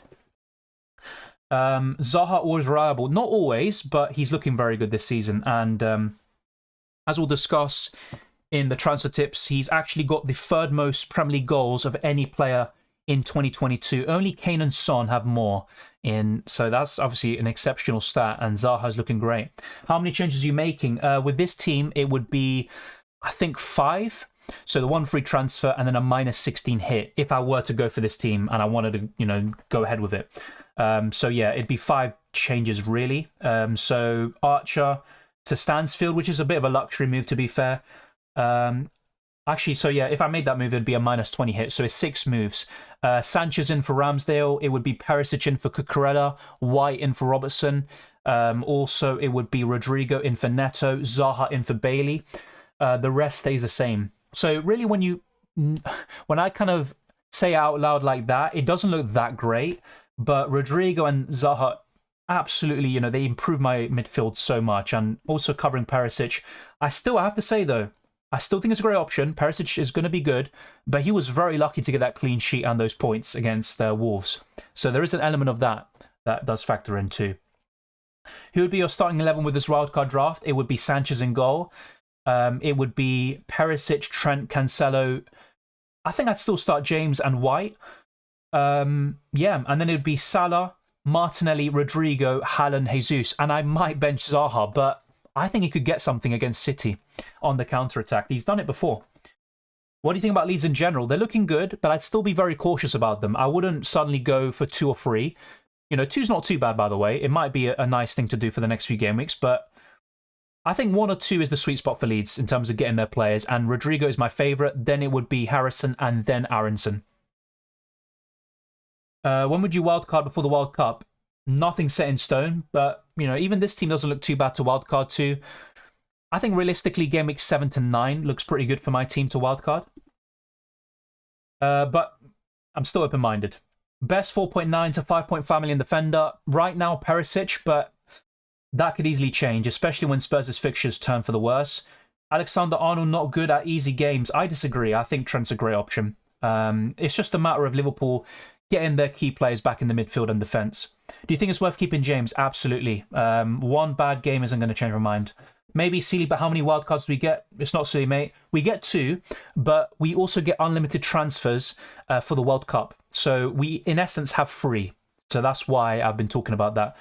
Verrat, I do prefer Saliba, but I can't afford him with the team that you saw there. I would have to make another compromise. So I'm not sure exactly what I would do because I really like this team if I were to wildcard to it. And I also wouldn't waste an Arsenal slot on, let's say, Andreas to El Neni. And even if I wanted Saliba, I wouldn't be able to do that. So, yeah, I'm not able to afford Saliba. That is really the main concern. That's the main reason why. And I also don't think there's a huge difference between the two.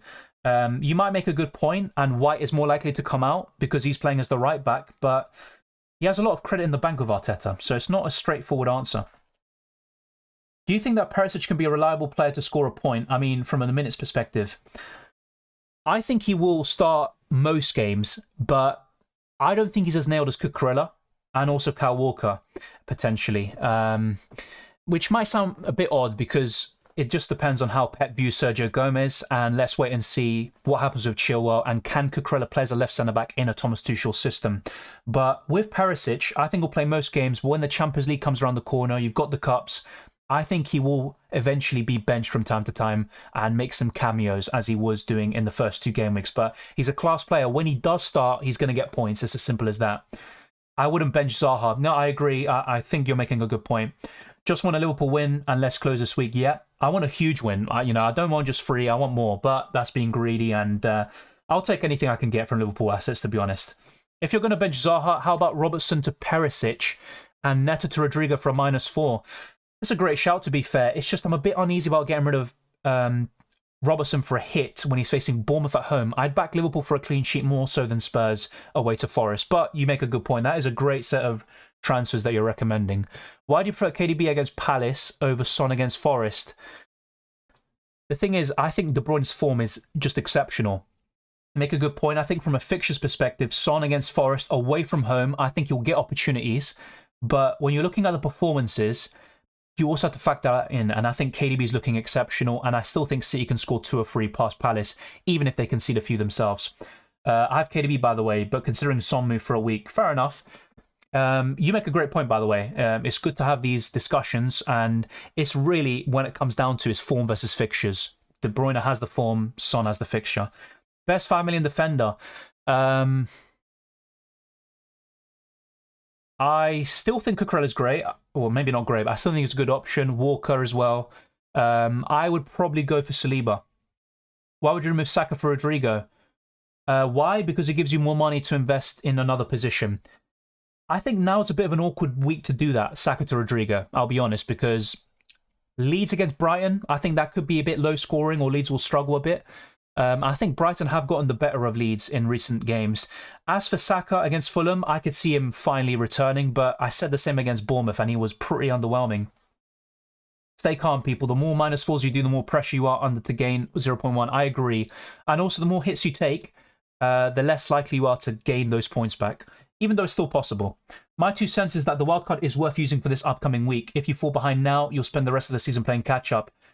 Yeah, that's a really good way of looking at it, and thank you for your input there, Eric. And to be honest, I just like this team a lot. And yes, the defence maybe is arguably a bit worse on paper, but I actually think it's not. You know, my main regret would be losing Robertson at home to Bournemouth. I think that could come back to bite me. And also Ramsdale at home to Fulham. Yeah, maybe a bit more likely to score points than Sanchez in Gameweek 4. But the long term, if you think about the long term, this team does look decent and better than what my team is at the moment. The midfield is the huge upgrade, really, that we're talking about. But yeah, thank you very much for that. Trippier or Walker or Brighton players? Trippier right now. Yeah. Would you transfer Saka out? It's not a straightforward answer. I'm not trying to sit on the fence.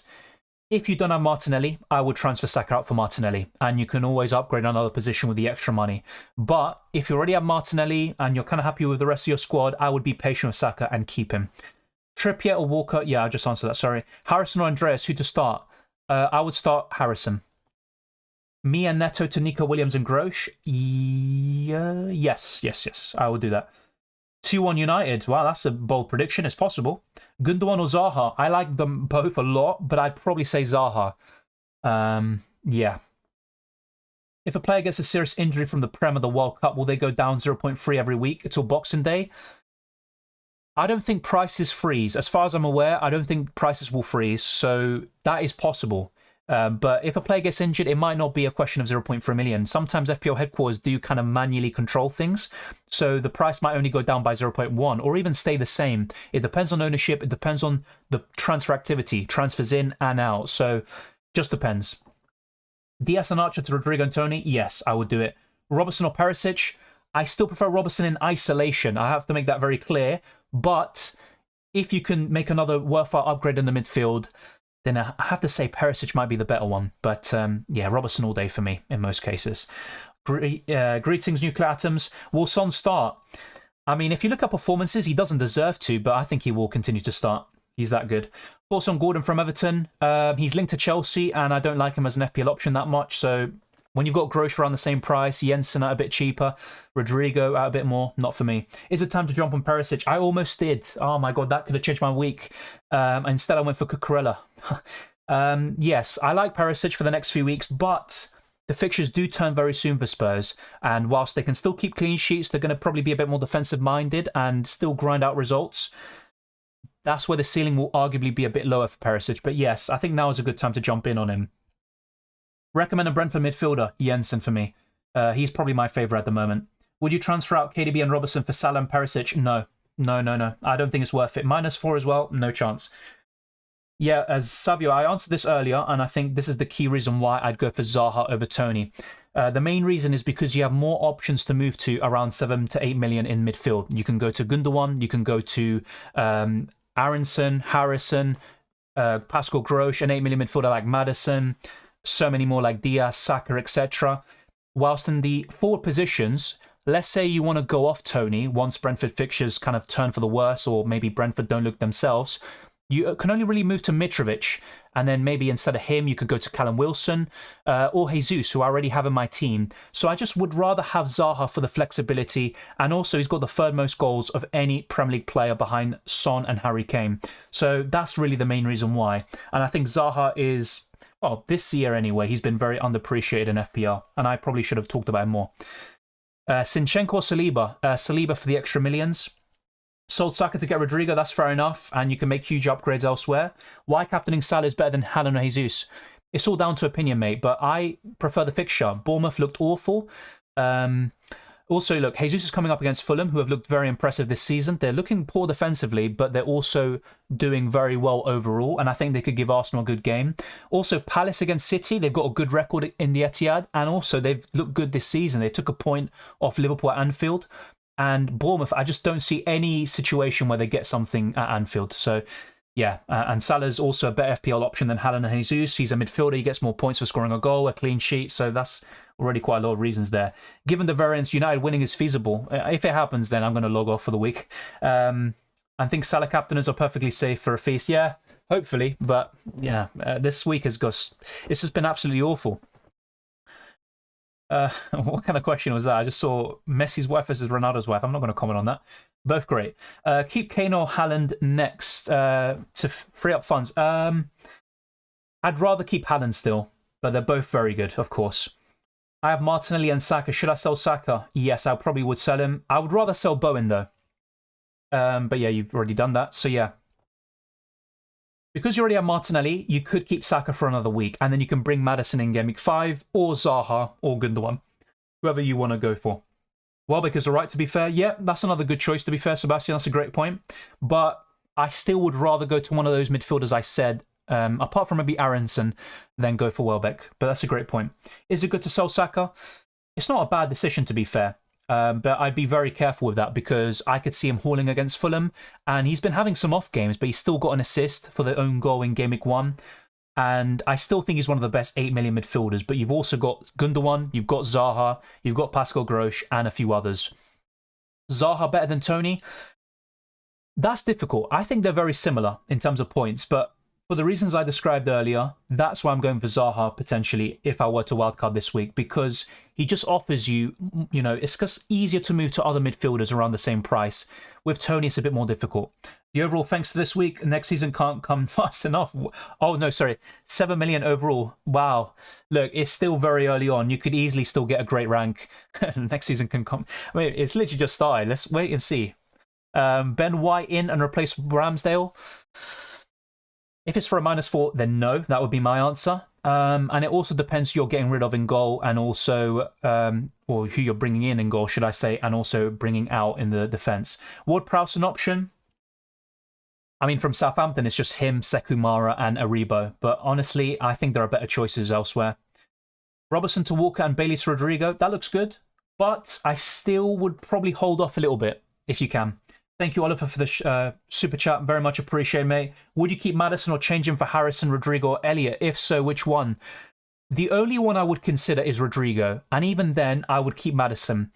Yes, he might struggle against Chelsea in Game Week 4, but I honestly think he's one of the very best around his price. And as I said earlier, he's got the most goals in the last 7 Premier League matches of any player in the league, and also the most assists. He's just so good. He's going under the radar. And for me, as I've said all pre-season and now, for me, he's the best 8 million midfielder. I would keep him. You can maybe find another way to get Rodrigo for maybe Neto. And if that involves downgrading Robertson, then maybe that's where you could do that. Thank you very much, Oliver, for the super chat. And let me know what you're kind of thinking or leaning towards at the moment. Rodrigo or Zaha? This is the thing. I think Zaha will score more points, but you also have to factor in the extra million. And because of that, and the fixtures, I think I might, because earlier I think I said Zaha, I think I might swing the pendulum in Rodrigo's favour. It's very close, very, very close. I'm planning to change Mount to Rodrigo. Is that good, or should I get Diaz?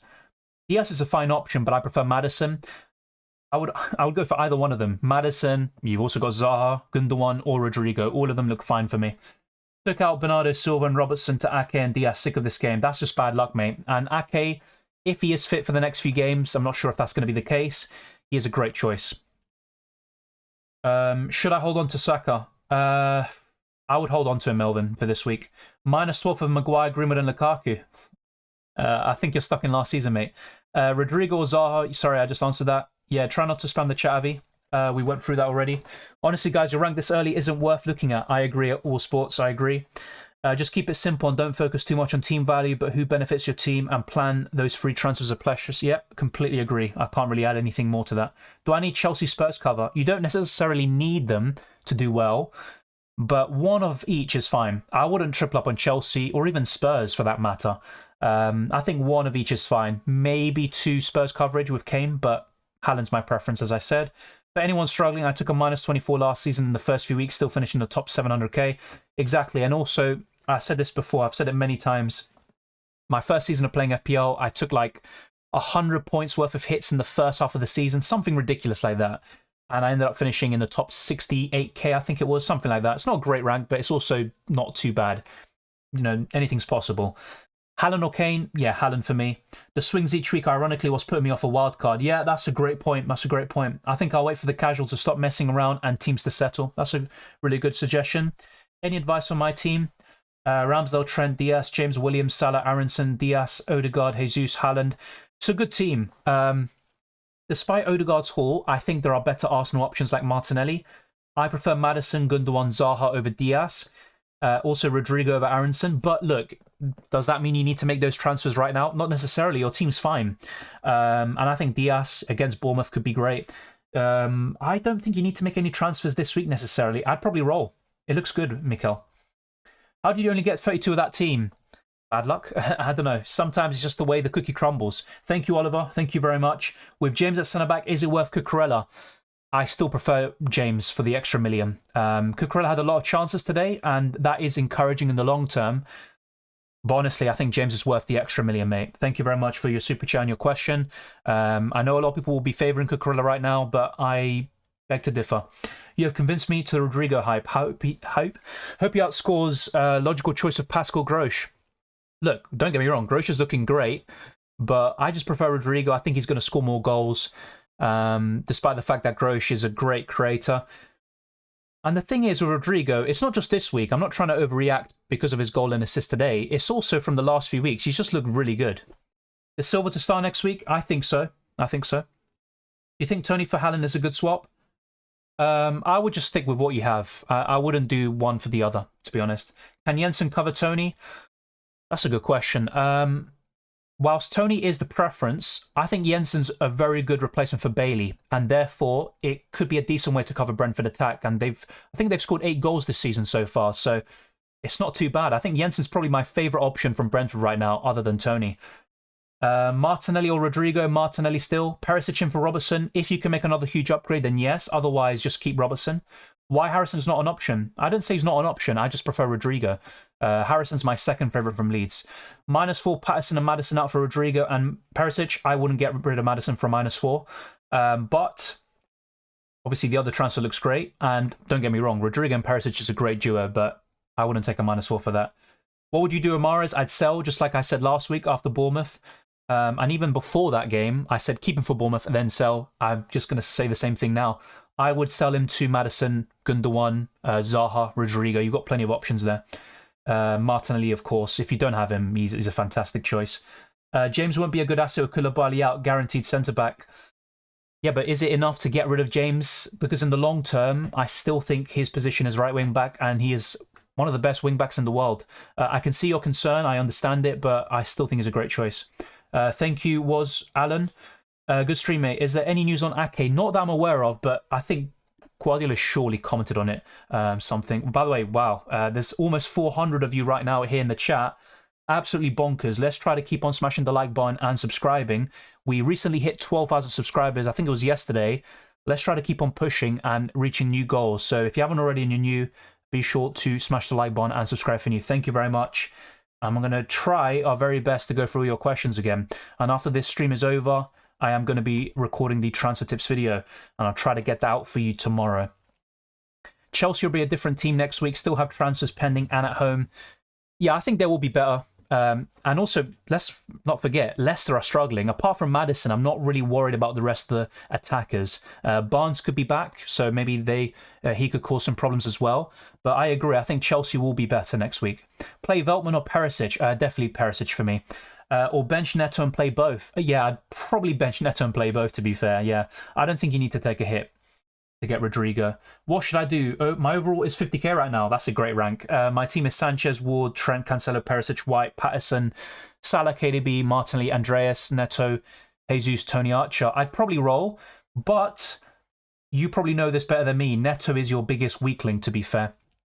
2.4 million in the bank. You could easily do, for example, Neto to Gundogan, Zaha, or Rodrigo. Take your pick there. Otherwise, just, well, yeah, you got 2 free transfers. I'd just do that. Yeah, that's fine. The other maybe concern is Patterson. You could do Patterson to, I'd say, a Newcastle defender or Reece James still. Yeah. Apart from that, your team looks great.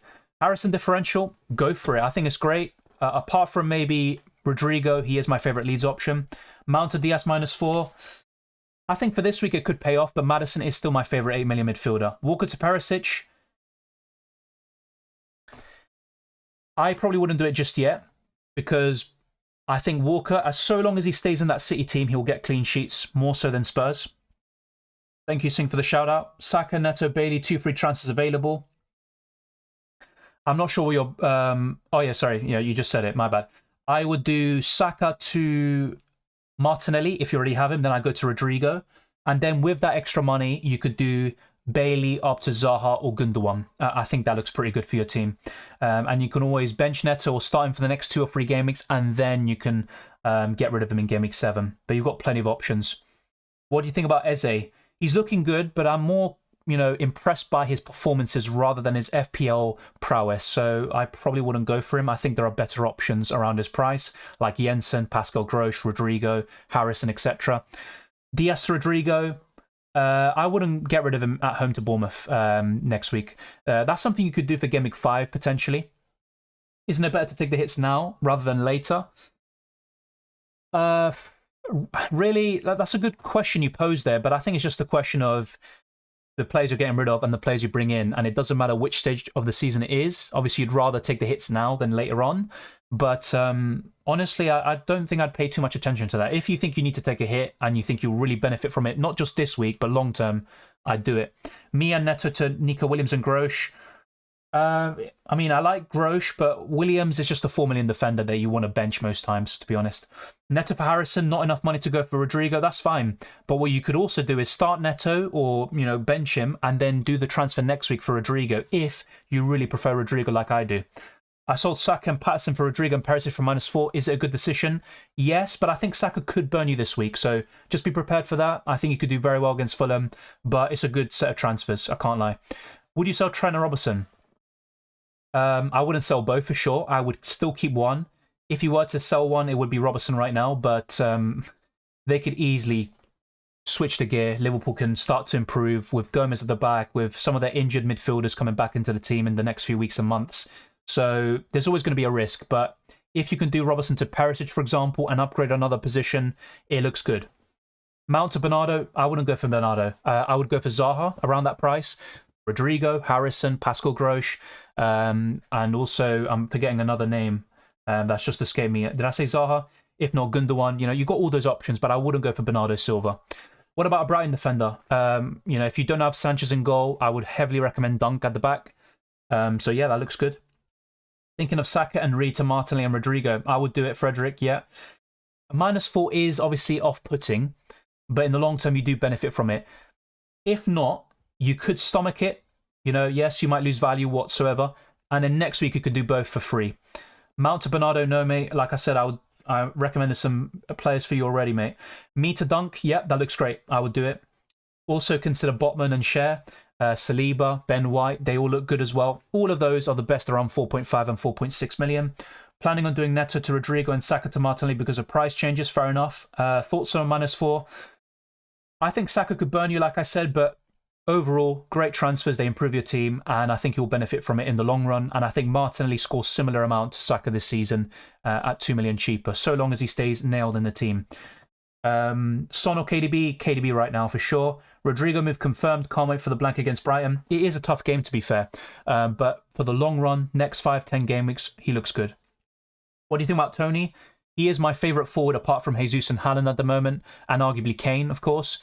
But it's very difficult to fit him in if you've got kind of a 2-striker formation structure. But I have to say he's looking very good.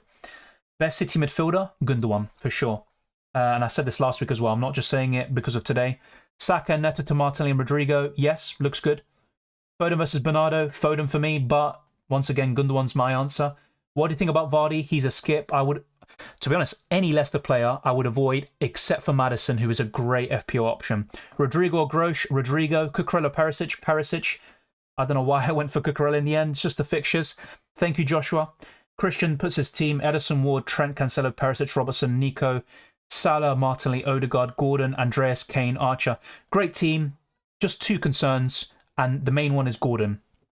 He is the one I would get rid of. You can go to Pascal Grosh. You can go to Jensen. You've also got Rodrigo. I'm not sure what your team structure and budget is like, but if you have enough money, I would easily go for someone like Zaha or Rodrigo for Gordon. And also instead of Odegaard, potentially, despite his brace against Bournemouth. Salah or KDB, right now it has to be Kevin De Bruyne, but it's very hard to say no to Salah, but I'm going to go for De Bruyne right now. Gundogan or Saka? Gundogan. Right now, yeah. Hi, I have a question. Is it really that bad that I started FPL on Gameweek 3? The way we're going in Gameweek 1 and 2, like me, it's not that bad. It's probably the best season to start a bit late. I'll be honest, ideally it's not, what you want. You want to start from Gameweek 1, but you can still get a good rank. I think someone told me last season they started in Gameweek 2 or 3 and they still finish in the top 50k, so it's possible. So you can use the season as a kind of a learning experience, an introduction to the otherwise misery you're going to experience with FPL sometimes. So there you go. Get Rodrigo, yeah, I can't lie, I'm considering it. I am considering it. So let me show you my team. So let's bring a new tab here and let us show you how my team is lining up at the moment, and I'll be discussing this more in the team selection. So yeah, everyone's at home, that's a positive. But 6.9 million Gameweek rank in Gameweek 3, that is a negative, and also 3 million rank overall. But I still think I can turn this around. I could do this, maybe make a free transfer, get Rodrigo in for a -4 potentially, Robertson to Perisic, and Neto to Rodrigo or Zaha, or I could just wildcard and do this. But yeah, that's all down to opinion. And by the way, thank you to everyone for voting. Over 400 votes. I'm going to end it now. 60% of you saying do not wildcard. And to be honest, that's pretty good advice. Should I get Almiron for my FPL draft? No, I don't like Almiron as an FPL option, to be honest. Obviously, look, if you have a different opinion, go for it. Almiron's a good dribbler, or at least he's very quick. He can cause problems, but I just do not like him as an FPL option. Neto and Gordon to Harrison and Andreas. I like that, yeah. I like that, to be fair. If you have enough money, I would go for Rodrigo over Harrison, but that looks great. Keep Gordon, I would sell if you can. Whether you downgrade to a 4.5 million option or you go to Grosh or another midfielder I keep talking about like Rodrigo, it's up to you. Imagine Maddison if he went to a side like Newcastle. If he went to Newcastle, I probably would get him in right now, to be honest. They're much better than Leicester right now. Should we be looking to have 3 Leeds players? No, I think that's an overreaction. I think 1 or 2 is the sweet spot. Obviously, if they keep on going, then you might be right in the grand scheme of things, but I would be cautious. I think 1 or 2 is fine.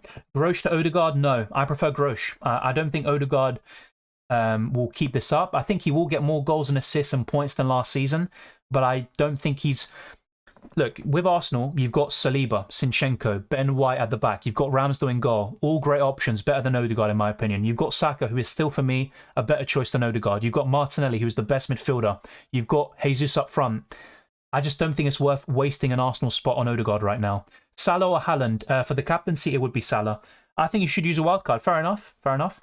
No wildcard yet, please. Are you saying that just so I can, lag behind 6 million? Oh, sorry, Dylan. Yeah, actually, you should have wildcarded. No, but it's fine. Thoughts on Saka? I still think he's one of the best 8 million midfielders, but Maddison's better.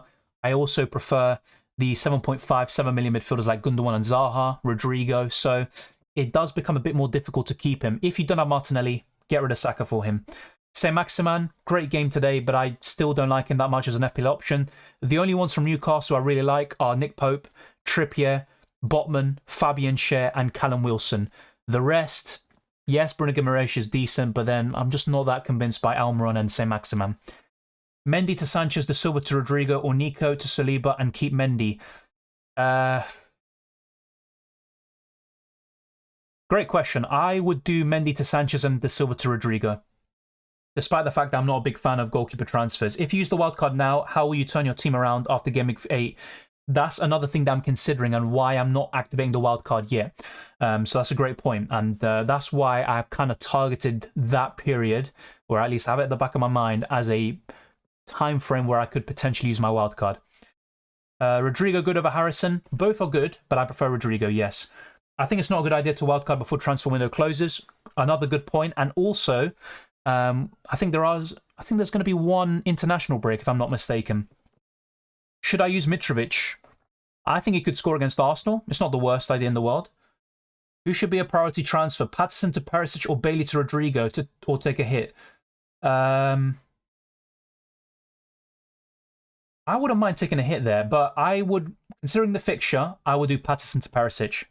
Okay, so let me do another poll, since there's so many of you here, and obviously I appreciate your feedback and everything. I'm going to put another poll out, and let's see what you guys say. So let's do roll or hit. So roll, or let's get this right. Robertson, I love Robertson, by the way, as an FPL option, but needs must, as they say. So I could do something like this. Let's get another tab up. We've got like 1 million up at the moment. All right, so I could do something like this from -4. I have to say, I think I need to take a hit and rectify things. So yeah, let's do Robertson to Perisic, and let's do either Neto or Bailey up to, Rodrigo, potentially.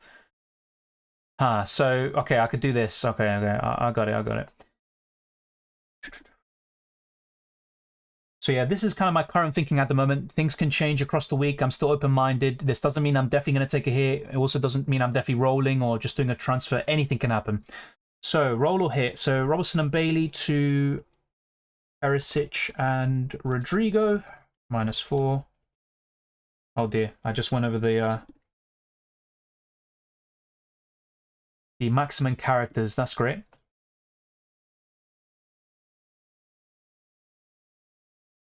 All right, so bear in mind, all of the options, the transfer options, are going to be hits. So here we go. Robbo and Neto to Perisic and Zaha. Let's do something a bit different there. So yeah, 3 options there, but let's go through your questions. Should I use my first wildcard in Game Week 8? I think in most cases, you'd want to maybe stretch out a little bit more, as Atom said earlier. But there's no definitive game week. It could be Game Week 7, it could be Game Week 9, it could be a bit later, or even a bit earlier. It's all down to your team. But I think Game Week 7 to 10 is a nice period. Mitrovic will, yeah, I hope not, but it's possible. I think Fulham are looking good. Should I start Reece James or Pascal Grosch? I would start Reece James. Bailey to Jensen, I think that's a good move. But my preference is to save up a little bit and maybe upgrade that position. Here is an out-of-the-box question. If Aubameyang comes to Chelsea, how will the landscape change? I was asked this yesterday, actually, and my opinion hasn't really changed. I don't think Aubameyang makes a huge difference to Chelsea. I think he might get some goals. Obviously, he had a very good start with his career at Arsenal. He's a great goal scorer in general, but I don't think it's the same Aubameyang. And what he's shown in the last season and a half with Arsenal was pretty awful, to be honest. I just don't like that Chelsea attack. Even Sterling, for example, and even Mason Mount, who I keep on saying is a good FPL option, he's not looking that great right now. So I honestly don't think it changes the landscape that much, because you've got Tony, you've got Callum Wilson, Mitrovic, Haaland, Kane, Jesus. I think they're all better options than Aubameyang at the moment. Yeah, Saka is a disappointment. Probably the most disappointing Arsenal player so far this season. Oh, of course, I like Tony a lot. I keep on talking about him. I said he's a buy from weeks ago, but there's also the factor of I've got Jesus and Haaland already. I would rather upgrade my midfield. I think that's a bigger priority. So there's no space for Tony right now. Thank you, Soldier Boy. Thank you very much. Grosch or Almiron? Definitely Grosch. No doubt for me. Should I start Reece James or Pascal Grosch? Like I said, I'd go for Reece James. If Salah doesn't shine versus Man United, it'll be a good idea to sell him because Liverpool's not very good at the moment. Yeah, but he still did very well in Game Week 1. Obviously, it was against Fulham, but they're not looking too bad themselves. Salah is still a great choice, and he's not doing as badly as Son, for example. You could do Salah to De Bruyne, but then is there any other midfielder I would switch Salah out for at the moment? No. Maybe an informed Son, but I don't think I'd do that. Are you happy with your rank at this stage? No, I definitely am not, but it's early days. It's only 3 game weeks. Is Guedes a good option? He looked very impressive, but I wouldn't recommend any Wolves attacker at the moment because they lack that cutting edge. And also, Game Week 7, huge fixture swing. Sean Connery again, I keep doing it. And Wolves play the likes of Liverpool, City, I think West Ham and Chelsea in like 4 game weeks. It's awful. Zinchenko, Walker start. I think Zinchenko. Neto, Grosh. Yeah, if you're saying to do that move, I would do it. I think you should sell Cucurella. I literally just got him in. And get Saliba. The thing is, I can't do that because I already have 3 Arsenal players with Ramsdale. And that's why a wildcard could sort that problem out. But at the same time, I'm not too sure because when I showed you my wildcard draft earlier, so it's this one, I'm actually 0.1 million off from doing White to Saliba. But it's a good suggestion. What about wildcard in Game Week 4? I am considering it, but you also have to think about the fixture swings like Nuclear Atom said earlier in Game Week 8. And also, you could still hold out a little bit more. There's a lot of variance, as Savio also said earlier in the stream. So, like, it's way too early. We're now starting to form our opinions on the best teams, the best options, the best players, but let's wait and see. Salah's the best FPL player. I wouldn't be selling. No, I agree. I'm just saying the only player I would sell him to is De Bruyne or an informed Heung-min Son. Thank you, Soldier Boy, very much for your kind words. 100k is a bit ambitious, but you never know. What to do with Mount and Bailey? Got 1 free transfer, 0.5 million in. Got Martinelli, Salah, Andreas in midfield. I would definitely prioritize selling Bailey, but he's also someone you could bench. So what I would do with 0.5 million in the bank is do Mount to Gundogan or Zaha, and I'll do Bailey to Rodrigo, Eddie Cassie. Season of the Underdogs, at the moment, yeah. Wildcard, this is my wildcard team on screen, yep. Neto to Eze looks good right now. I will respectfully disagree. I think Eze is a good player, and he could become a good FPL option, but I think there are better choices around this price. Do you think Tierney will eventually start? With the form that Zinchenko is in, no. But it could be a possibility later down the road. 34 points with Trent and Salah captain. Should I panic? No. The big thing to do now is to not panic. Even if you wildcard or you take hits or you roll the transfer, whatever you do, try to think your decisions over and be calm. That is very important. Are you happy with your current Game Week rank? Of course not. I'm like 7 million in rank. Of course not. Zinchenko or Grosh? Zinchenko. Neto to Rodrigo? Yes, definitely. Great move. I recommended it last week. Same with Bailey. Should I do Cucurella to Saliba for next week? I don't have Arsenal defence. It's tough. Cucurella will get more attacking returns despite the fact that he's not that great himself at getting those goals and assists, but I think that looks good. It does, especially if you can make another upgrade elsewhere. Need to downgrade Robertson, but already have Perisic and 3 Arsenal players. Is Cucurella the next best option? I'm assuming you have Trent and Cancelo already, Daniel. Another one to consider is Trippier and also Kyle Walker, despite my reservations about him. Where can I send you my team if you mind, of course? The Discord server, you can send me a private message on Discord or also Twitter, Instagram. All the links are in the description below, so check that out. How are you feeling about Arsenal defence? Still a bit shaky. I'll be honest. So the away performances were encouraging against Palace and Bournemouth. Good defence. But Ramsdale is a bit shaky. You know, he's making a few errors and he's done it before at Bournemouth and his previous clubs. He'd done it last season, even for England as well. So I think Arsenal's defence is looking decent. But because of Ramsdale and also some shaky moments, I don't think Arsenal have the greatest defence. Let's put it as simple as that. But I think they've only conceded 2 goals this season, which is less than City. So there you go. It just goes to show you. But yeah, decent Arsenal defence, but I'm still concerned despite the very good start. What to do with Son? Like I'll talk about my transfer tips. Obviously, you'd want to move to Salah or De Bruyne, but I would still try to keep him if you can. I think he can get points against Nottingham Forest. A really big return, in fact. I could see that. Thanks for the advice, mate. Much appreciated. And no money in the bank right now. Got 1 free transfer.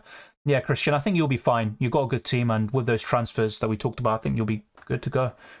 Patterson and Maddison out for Perisic and Rodrigo for a hit. It seems beneficial since Leicester aren't doing well overall. They're not, but Maddison's still getting points, and that's why I really like him.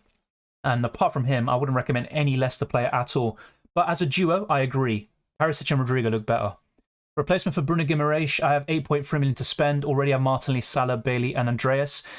Quite simple, I think. I would either go to Maddison, Gundogan or Zaha. They are my favourite options. If not, you've got Rodrigo. You've got a lot of options to choose from. It just depends what you want to do with the extra money. So if you want a lot in the bank to upgrade your defence or attack, maybe go for Rodrigo or Zaha. Even though Perisic doesn't look good, Forest at home is almost as good as Robert at Bournemouth. I actually prefer Robertson at home to Bournemouth. I think Forest are looking better than Bournemouth, and also, despite Spurs looking better than Liverpool this season so far, I still would prefer Robertson there.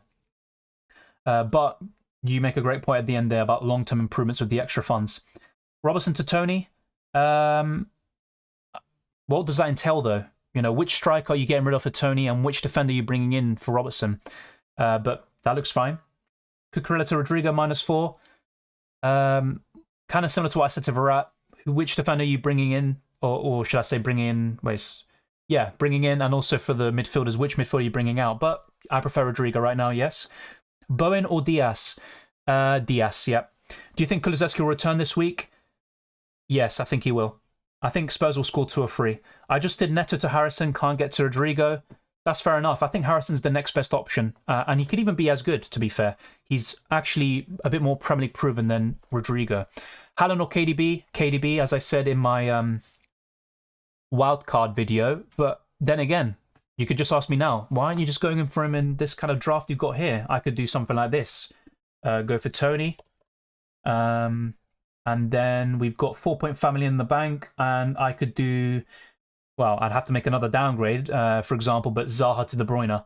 But yeah, I really like the wildcard draft I put on screen. I can't lie to you. It's looking great, despite obviously the problems with wildcarding so early.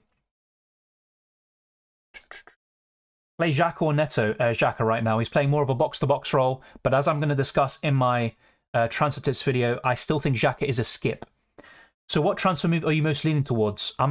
Well, I could wildcard, but if I were to make a transfer, I think I am leaning towards the Bailey out move and benching Neto or possibly starting him for the next, few game weeks. So it's basically what's leading the poll right now. That is what I'm leaning towards, taking the hit for Robertson and Bailey out for Perisic and Rodrigo. But I have to say, Robertson at home to Bournemouth, I'm going to miss out on points, basically.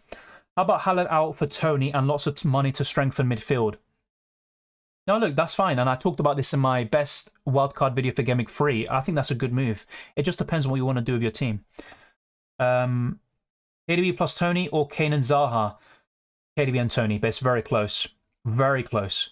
Foden or Odegaard to Mount? I wouldn't get Mount, to be honest. I'd rather get Maddison, Gundogan, Zaha. But I'd rather get rid of Odegaard at the moment still, despite his brace. Jensen or McAllister? Jensen. And yeah, it was McAllister who scored the penalty, wasn't it, today? But look, I still prefer Trossard and Grosh from Brighton. Should I keep Kane or upgrade to Haaland? I just keep Kane for now. I think he might score more in Gameweek 4. Evening, mate. I have Trent, Cancelo, Ake, James and Perisic. Who can I replace Ake with? 0 in the bank. Let me just remind myself of Ake's price for a second. I think he's 4.95 million, isn't he? Yeah, 5 million. Okay, so 0 million in the bank. I would... Let me just go through your team again. So you've got Trent, Cancelo, James, Perisic already. I would consider Saliba, Trippier, Botman, or Dunk. You've also got Cher as well. Any of those will be fine for you. Thank you, Singh, for the shout out. And yeah, we still got over 300 people watching. It's absolutely bonkers. Let's get this video to over 200 likes. We can definitely do that. And it's much appreciated. And yeah, it's great to see so many of you here, as always. Gross plus Perisic or Rodrigo and Dunk? Great question. I think I would go for Rodrigo and Dunk. Just about. As soon as you transfer out that player bangs. Maybe with the Kane and Haaland thing, but... I mean, with Robertson, it's just a risky move in general. Getting rid of Robertson when he's facing Bournemouth is... yeah, it just doesn't look great. Keep Kane or buy Haaland? Keep Kane for now. Grosh to Aronson, done transfer. Fair enough. I'll be honest, I prefer, potentially even Grosh and also those two Leeds midfielders, Harrison and Rodrigo. But Aronson's obviously, he's been looking good. In Gameweek 1, very unlucky not to score as well. Did Ake get injured today? Yes, he got subbed off, Singh. Thank you, Janti. Thank you very much. Nuclear Atom says, after Koulibaly's red card and Kane plus Kovacic, Kante, will Leicester perform better than this week? Well, they can, and Chelsea aren't looking great themselves, but I still would want to start Reece James. My main concern is having 2 Chelsea defenders as I do. And I don't know. I'm going to keep on regretting that decision to go for Cucurella over Perisic. Neto and Edison to Rodrigo and Raya, 4-point hit. No, because you're getting rid of a goalkeeper like Edison, who's probably going to get more points than Raya this week and also in the long term. And also, I just prefer Sanchez over Raya, to be quite frank. I don't like Brentford defensively. Will there be price changes before Liverpool versus Man United match? Every day. So I think it's before 1 or 2 a.m. UK time. Every single day there are price changes, price falls, price rises, whatever it may be. Welcome, Jeff. I'm doing well. What about you? Maddison to Mount? No, I prefer Maddison. I love how you stuck with Neto. I don't love it. With Neto, he's someone you can bench. But yeah, I mean, this team is awful, yeah. Please like the stream and subscribe to the channel, guys. It will be helpful. Thank you, Melvin. Thank you. Thank you, Nuclear Atoms. Because of the stream, a lot of my transfer dilemmas have been resolved. That's great to hear. Hopefully it's the right one because, I mean, you're taking... we're having a discussion, but I've got a 3 million rank, so yeah, it's not great. Will Rodrigo still be a good option when Bamford is back? I still think so, but I would argue he's even better of an option when Bamford isn't in the team. Rodrigo or Grosh? Rodrigo, but Grosh is still good. Neto to Grosh? Yep, that looks good. Rodrigo or Kulusevski? Right now, I'd say Rodrigo, just for the extra funds. I prefer Maddison as well, over Kulusevski, as well as Zaha and Maddison. Well done, Dylan. And Gundogan. Will Harrison go up? I'm not sure. I'd have to double check FPL statistics. But yeah, I think he will be more popular. It's kind of funny because a lot of people in this live chat are mentioning Harrison, but most people are probably bringing in Rodrigo. So let's check that again. So we are now going to fplstatistics.co.uk. And as you can see, Rodrigo, it looks like he's going to go up in price. And you've also got, let's see, Harrison, if I can type his name properly. He's at 20%. So it looks like, according to these sites, he's not going to go up in price right now, but that will change very soon. As you could see, he had 3 arrows, which means his percentage is going up very quickly. Yeah, 2:30 UK time. Yeah, thank you very much. And when the clocks change in the UK around October, then it becomes 1:30. So thank you for that. Do you think Gundogan will keep scoring? Not necessarily every week, but I think Gundogan is the best Man City midfielder. And if Bernardo Silva does leave, which would be a huge blow to City, I think Gundogan becomes even better of an FPL option. Who's likely to rise and drop today? You can see here. So Rodrigo and Tony, it looks like they're going to go up in price. Martinelli is also on the cusp. And if we look at the price falls, Grealish, Fornals, Tielemans, Smith-Rowe, anyone of kind of maybe Vardy. I mean, most of these players aren't that great, and that's why no one's going for them. Yeah, I want to see if there's like a really good FPL option right now that's about to go down in price. Doesn't look like it. I might have to look a few pages in. But yeah, that gives you an indication. I'll put the link now in the live chat, so be sure to check out FPL statistics. There's a lot of websites that do the same thing. Is Cucurella to Perisic a good move? Yes, especially if you already have Reece James. I can't believe I went for Cucurella over Perisic. Oh my god. Anyway, thank you, Sam. Much appreciated. Thank you very much for your kind words, and it's a pleasure to have you on these streams as well. Trent plus Neto to Trippier and Rodrigo. I wouldn't get rid of Trent, mate, honestly. Especially if you have no Liverpool defensive coverage. I think that's a mistake. Rodrigo in for a hit. For who, though? But I think Rodrigo's good. I'm just not that convinced he hauls against Brighton. Although I said that against Chelsea as well. Trippier for Dean. Yeah, that's a good move. As long as you have cover for Game Week 5 if you want to bench Trippier. What time do price rises and falls occurs? Just as N said earlier, it's 1:30 UK time. 1:30 a.m. that is. When the clocks change in the UK in October, it will be 2:30 a.m. Alisson, Trippier, Zinchenko, Van Dijk, Walker, Son, Eze, Salah, Rodrigo, Jesus, Antonio. What do you think? Wildcard or no? I don't think you need a wildcard, but my main concerns are Antonio. I think he's just not an option right now. I also don't like Eze as an FPL option specifically. Son's still great. You know, he could do very well against Nottingham Forest, but obviously De Bruyne's looking better. As for your defence, not having Trent, I mean, that doesn't sit right with me. Yes, you have Alisson and Van Dijk, but I would probably change those two potentially. There's maybe 3, 4, 5 things I would change with your team, but I would only say 1 or 2 is of huge concern, Luca. So you don't need to wildcard, but it may benefit your team in the long run. Shocked Saka isn't dropping. Yeah, same here. Same here, to be fair. Maybe it's because his ownership wasn't that great to begin with. Harrison over Bruyne Guimaraes. Yes, I agree, Zoki. Robertson to Botman and Planche to Tony for a -4. That looks great to me, to be fair. I probably would recommend that. Just bear in mind, Robertson could definitely burn you against Bournemouth. Tony was so good against Fulham. Yeah, he was. His all-round play. He had a few goals disallowed. Yeah, Jeff, Oh. Yeah, wait, do I have a warning, do you say? I'm not sure you've seen I got a warning. Yeah, I'm not sure what you mean about the warning, I can't lie. Should I play bench boost? I have Raya, Sanchez of Spurs, Nico Williams and Stansfield. No, I don't think that's worth a bench boost, to be honest, mate. I think there will be better opportunities, in my opinion. Let's now go back to my team, which is so amazing, isn't it? Jesus, I hate to look at it. Don't know how you don't have 100k plus, mate. Loving the stream so far. Thank you, Bertie. It's quite hard to achieve 100k subs, to be fair, but obviously I'm very happy with what I have. I'd love to have more, and we can keep on pushing for new goals. But thank you very much for your kind words. 0.5 in the bank. Currently have Saka, Salah, Neto, Andreas, and McGinn. I'm thinking McGinn and Neto out. I completely agree. But a -4 to get Reed. Yes, he scored yesterday, but he's not really someone you want to start. And Andres Pereira, obviously, you already have him. I just don't think the -4 is worth it overall. Despite the fact that I think the 2 transfers you're making, as in the players you're getting out, I completely agree with. Neto versus Bailey, I own both. Who should I remove? I'd rather get rid of Bailey first, but both of them are awful. Is targeting the price rise is good, even if it costs a hit? I'm not a big fan of chasing price rises, so I would say no. But in the long run, you do benefit slightly from it. But then you also do miss out on points. Don't just take hits for the sake of it, and also to chase these price rises, in my opinion. What to do with Ake? You could just be patient and see how things evolve, but you do have plenty of options around his price. Perisic, Walker, Zinchenko, Trippier, Saliba, etc. So you could move to any one of them. Get rid of Mount immediately. I mean, I prefer Maddison, as I keep on saying, Gundogan and Zaha. So yes, Gobbin, you could get rid of Mount, to be fair. He's not looking good at the moment. Perisic will start next week. I think so.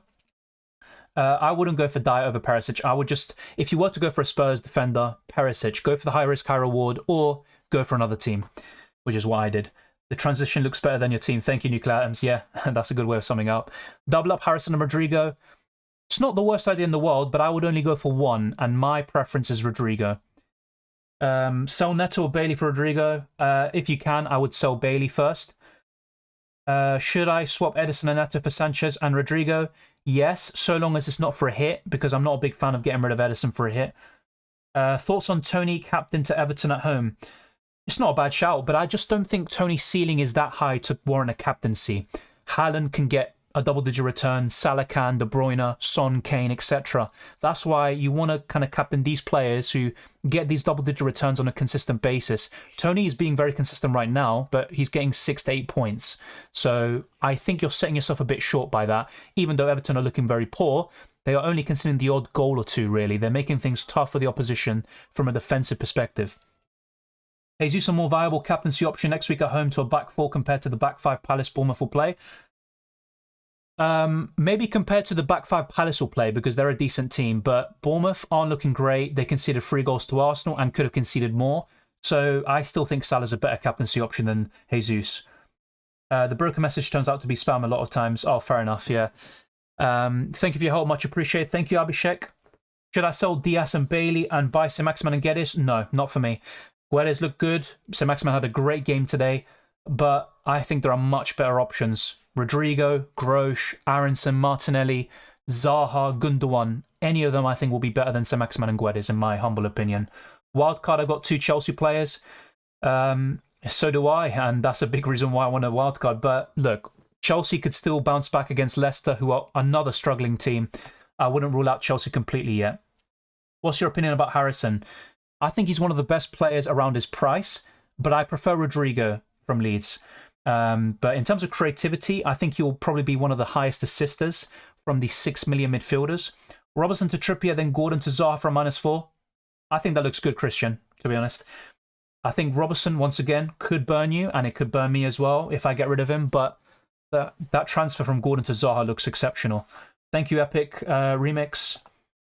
Zaha has tough fixtures, be careful, but he had the tough fixture against Liverpool and he still scored. He's got the third most goals in 2022. It's not just a reactionary thing of one game week, it's an accumulation of the last 19 matches where he has 12 goals. I think he's a good player around his price. Should I transfer out Kulusevski or Saka for Gundogan coming in? I would rather get rid of Kulusevski this week, but ultimately you could get rid of both of them in the weeks to come. I don't think now is a great time to get rid of either one of them. I think both could haul in Game Week 4. Should I sell Guimaraes or roll the transfer, mate?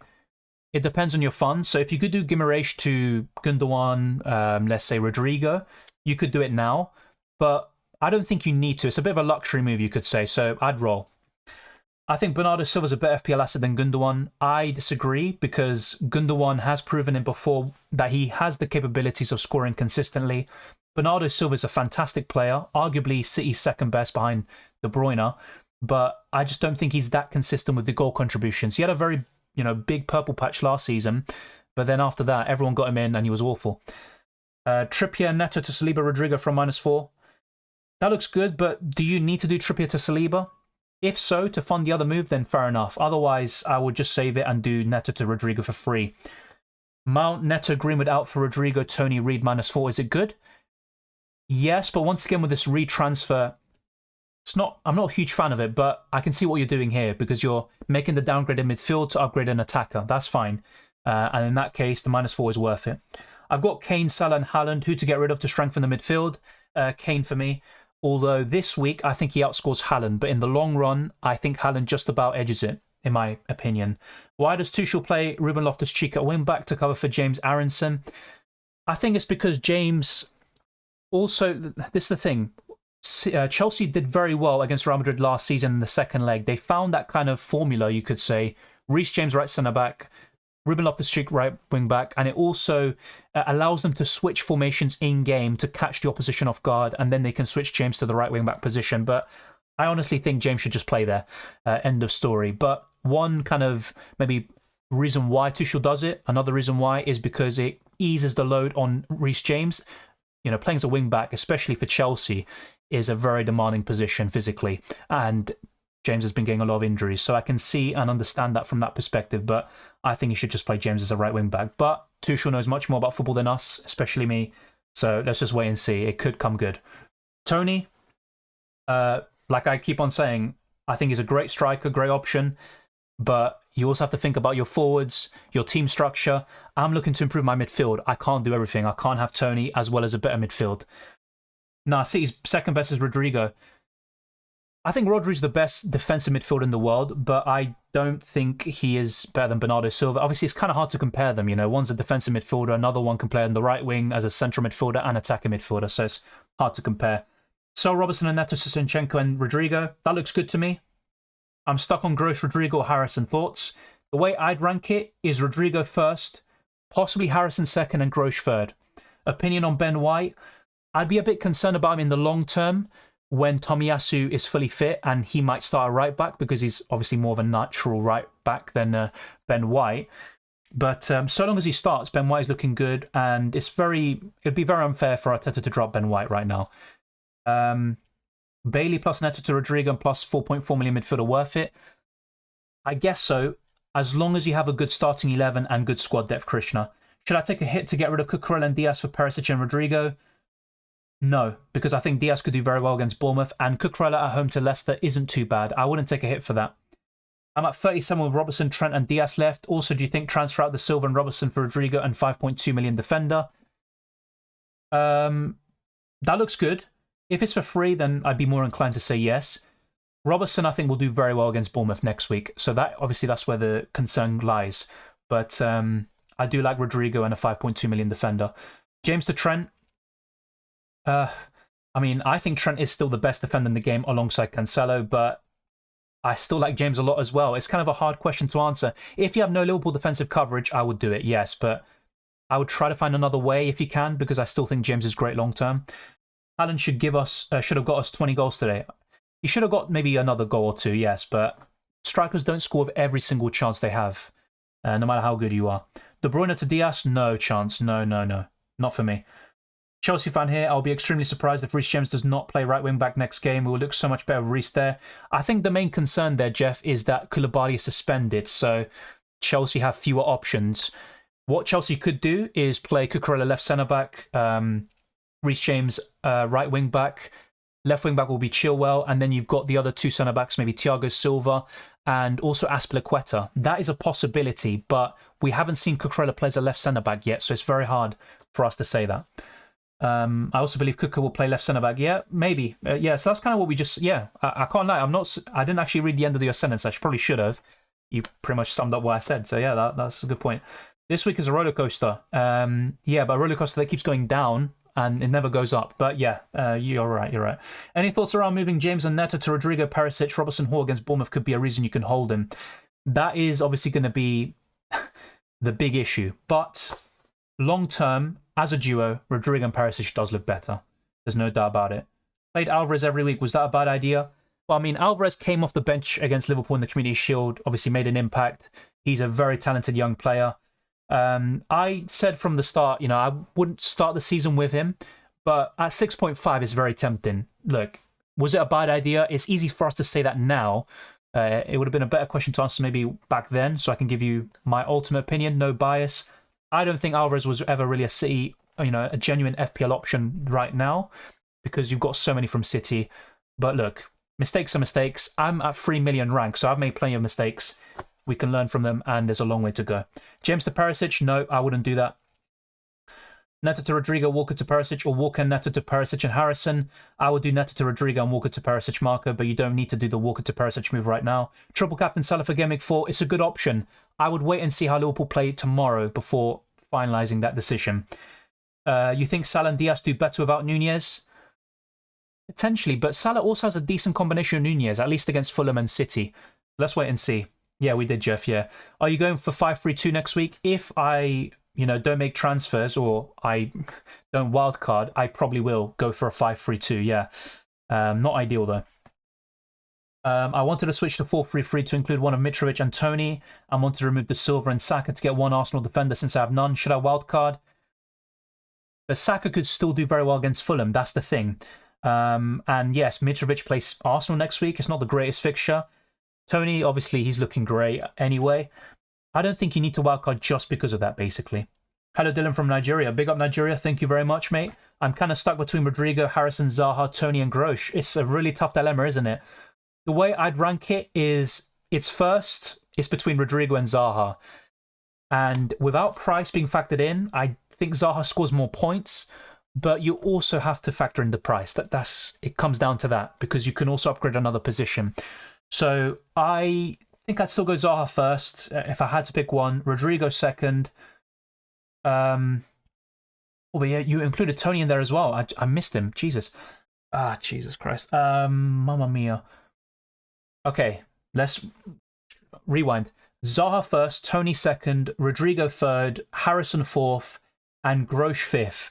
And Grosh is still a good option, don't get me wrong. Bailey, Rodrigo, Neto to Jensen for -4. It looks good.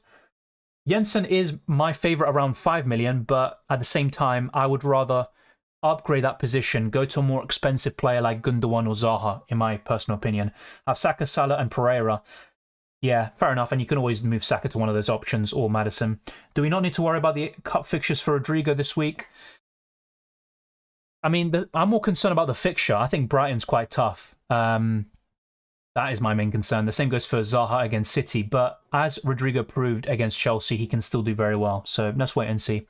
Rodrigo over Diaz. I mean, Diaz, for Gameweek 4, I wouldn't do that. I wouldn't get rid of Diaz for Rodrigo in Gameweek 4. That's something you could do for Gameweek 5 onwards. You also have to think about who they have up next, and Bournemouth is a great fixture. Best replacement for Mount. Top 3 players to buy for the next 3 game weeks. Best replacement for Mount, for the same price, Maddison.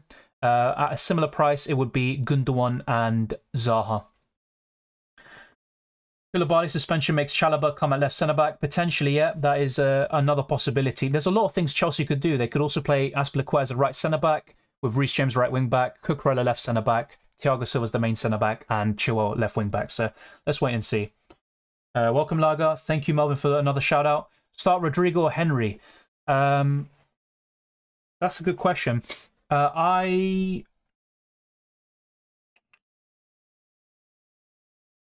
gut feeling would say Rodrigo, but I think I have to reassess that. So bear with me for a second. That is a great question. Everton are just struggling to score goals as well.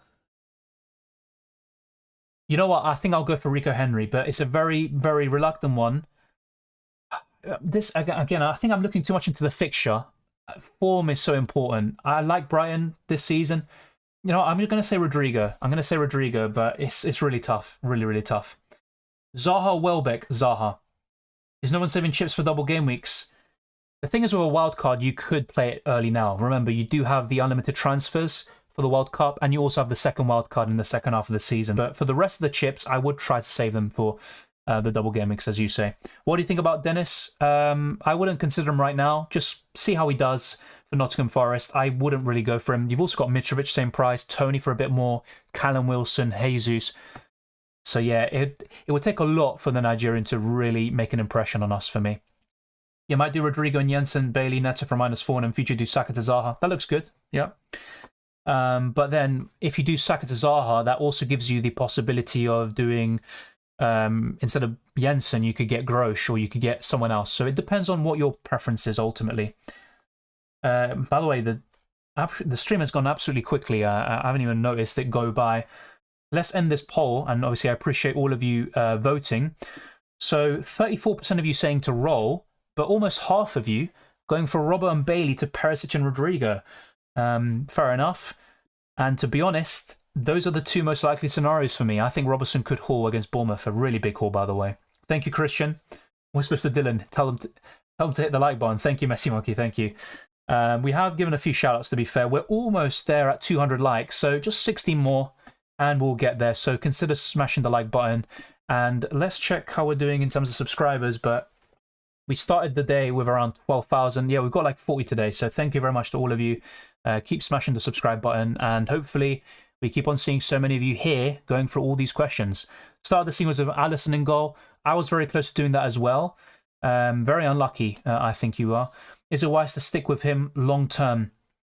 Well, with the way Liverpool are at the moment, no. And you'd rather cover their defence of Robertson and Trent. The thing is, you don't really want to make a goalkeeper transfer right now, but if you could do Alisson to Sanchez or maybe Ramsdale or Pope, and you can make another upgrade, then yes, I'd get rid of him. For now, I'd probably keep. I could see a clean sheet against Bournemouth and a return. I don't really get the hype of a Perisic. I'll be honest, Faddy. I think Perisic, the hype, at least from my perspective, is from what he's done at Inter Milan and at Bayern Munich. You know, he's a good player. He's one of the best left wing backs in the world. I think he was very lucky in Game Week 3. And I would have said the same thing. I guarantee you I would have said the same thing if I had, gone through with my transfer plan of getting Perisic in last minute for, who was it that I got rid of? Or Cash. In the end, I didn't do it. I still think he was lucky, but that's what you can do. A quality player with luck can still get those points. Which formation do you think is the best in terms of long-term FPL returns? It's all about the players at your disposal rather than the formation, but I'd say 4-4-2, 4-3-3, and I'd still say 5-3-2 are probably the best formations for me. Saka and Nico Williams to Odegaard and Perisic. I have to say, Perisic, yep, looks good. Odegaard, no, not for me. I'd rather go for Rodrigo, Harrison, Grosh, and a few others. Odegaard's not a bad option, don't get me wrong, but you've got Martinelli, you've got Saka himself, I'd say still a better option than Odegaard. Jesus, Zinchenko, Saliba, Ramsdale. You could arguably triple up with any of those players from Arsenal rather than Odegaard, so I wouldn't do it. Yeah, thank you, Singh. We're very close to 200 likes. Keep smashing the like button, guys and girls. Thank you very much. We are only 7 away, and it's great to see so many of you here throughout the whole stream. Obviously, I'm very humbled. Thank you very much. We're going to be ending the stream soon, by the way, just a bit of a heads up, but there's going to be more content next week, and even tomorrow, hopefully, I can get that transfer tips video out as well. Thank you, Marco. I appreciate you stopping by. I hope, but it's a long way to go. I think City are going to win it easily. But if Arsenal finish second, that could be seen as a very successful season, considering where Arsenal were last season and in the years gone by. And adding some trophies on top of that with some great football and progress is obviously a dream. Cucurella Neto to Perisic and Jensen for a -4. I'd say yes, but this is the thing. I think Cucurella and Neto could get something against their respective opponents. And Jensen for a -4. I mean, I'll be honest, it's borderline for me. Just about, I'd say yes, it's good. What should I do with Ward being my starting goalkeeper? Should I go down from Mount and upgrade him? I said this from the beginning with the Leicester goalkeepers. I'm very concerned, starting with them because they're just awful defensively. And the start to this campaign just makes me even more put off. So yes, I would probably consider that. You could do Mount to Gundogan or Zaha, and then you can upgrade Ward to Sanchez or Ramsdale or Pope. I think any of them would be fine for you. Hey mate, cheers again, answering my previous question. Saka, McGinn, Andreas, Salah, Neto, Saka, McGinn to Martinelli and Harrison. That all looks good, to be fair. And Martinelli, I think, is a no-brainer for McGinn. I mean, that's a great transfer. Also, again, Harrison. Rodrigo is my preference, but Harrison's still a very good option and could be just as good, if not better. Keep Trippier. I would keep him as well if you have the squad depth. I have Gordon and Neto with nothing in the bank. Any thoughts? I would consider downgrading one of them if you have... So, Allen, if you have like 3 other good midfielders... I would downgrade Gordon to a 4.5 million like Andres Pereira and then upgrade Neto to, let's say, Rodrigo. What do you think of 195 points so far? That looks fine, to be honest. I mean, I'm not sure what rank you are. I don't think there's a huge difference in ranks between where I am and, let's say, I don't know, 100k or whatever. But that looks good. I think that's not a bad points total. Tomorrow game may not happen yet. I mean, if it does, I mean, this is probably one of the worst weeks I've ever had. What should I do about Ward? If he's your starting goalkeeper and you have nothing else, I would try to upgrade because I don't see any clean sheets for Leicester at the moment. Also, Zaha, Rodrigo or Gundogan? That is a great question, and I think I just about put Zaha over Rodrigo. But when you factor in Gundogan as well into the mix, I think I'd still go Zaha first, Gundogan second, Rodrigo third. But what you also have to consider is that Rodrigo arguably offers the best value for money right now. On the UCL fantasy side, PSG are looking incredible. Yes, but I'd argue that PSG look better when Mbappe isn't in the side. That's what I would say. And there is a bit of conflict between the big stars, Neymar and Mbappe, etc. Always look on paper to win these games in Ligue 1, but they usually slip up often. I think they look more convincing. Their performances look much better under their new manager compared to Pochettino. But that's a good shout. We're going to be talking more about PSG and the UCL fantasy options in the UCL fantasy videos and streams. Be sure to check out my first draft video. Where I have Casemiro in my team, and we'll be doing more videos and content once the draw is out. Thank you, Ben Sky, much appreciated. Zaha, Rodrigo or Tony? Tony with a -4. I'd rather go for Zaha if you can, but bear in mind he does face City next. Thoughts on Lewandowski comments on the low blocks in La Liga? I think that's fake, because when I checked who put the quote, it was a fake like Madrid extra account. It wasn't the actual one. So I'm not sure, but as far as I'm aware, those are fake comments. Because there's like something in there that kind of completely throws you off. It's like, oh, someone was even marking me. Like, why would a striker say that? You're literally dissing another league where you got most of your success from. Started with Sterling, he did nothing yet. Should I give him another chance? He could do very well against Leicester, and he has had some opportunities, and he can become a good FPL option. But I would get rid, honestly. I think you can go to an 8 million midfielder like Maddison, Gundogan, Zaha, Rodrigo, not to mention Son, De Bruyne and Salah. So I would probably, what's the term? Stick or twist? I would twist. Best replacement for both Bailey and Bruno Guimaraes. I have 13.2 million to spend. Okay, so that answers my question. You've got Martinelli, cannot be from Man City, Arsenal or Liverpool. In that case, I would say I'd go for Rodrigo, and then you would have 6.1 in the bank as well. No, you have 7.1 in the bank. Oh, that is an easy one then. I would go for Zaha and Rodrigo. I think that's a very good set of players for your replacements there. On top of Martinelli, yeah, I think you're fine there. Mbappe has got a big ego. I mean, considering all the news that's coming out, it does seem like he does, and it's a shame because if he can, stay humble, he's obviously got the talent. He could easily be the best player in the world, and he could go to another level. Because once you for example, someone like Messi with that talent, not just the goals, you can also get the assists, and you can have an all-round great performance, and you make those around you better as well, and that makes you an even better player. Let's wait and see. Obviously, Mbappe is very talented, but it'd be a big shame to see if his career goes to waste because of stupid stuff like that. If I get Tony on a wildcard, what is the best formation? If you get Tony, then I'd arguably say the best formation would be a 4-3-3 for you.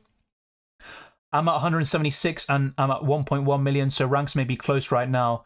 Yeah, exactly. I think the ranks are very close. Very 50-50 decisions. For example, me going for Kane instead of Haaland game week 1, that cost me a lot of points. Then also not going for Perisic instead of Cucurella.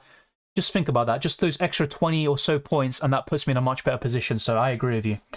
Also on Andreas to Jensen, seems good on paper, but Brentford have been good, and Andreas got a return. Jensen's been looking very good, and I think he is a good buy.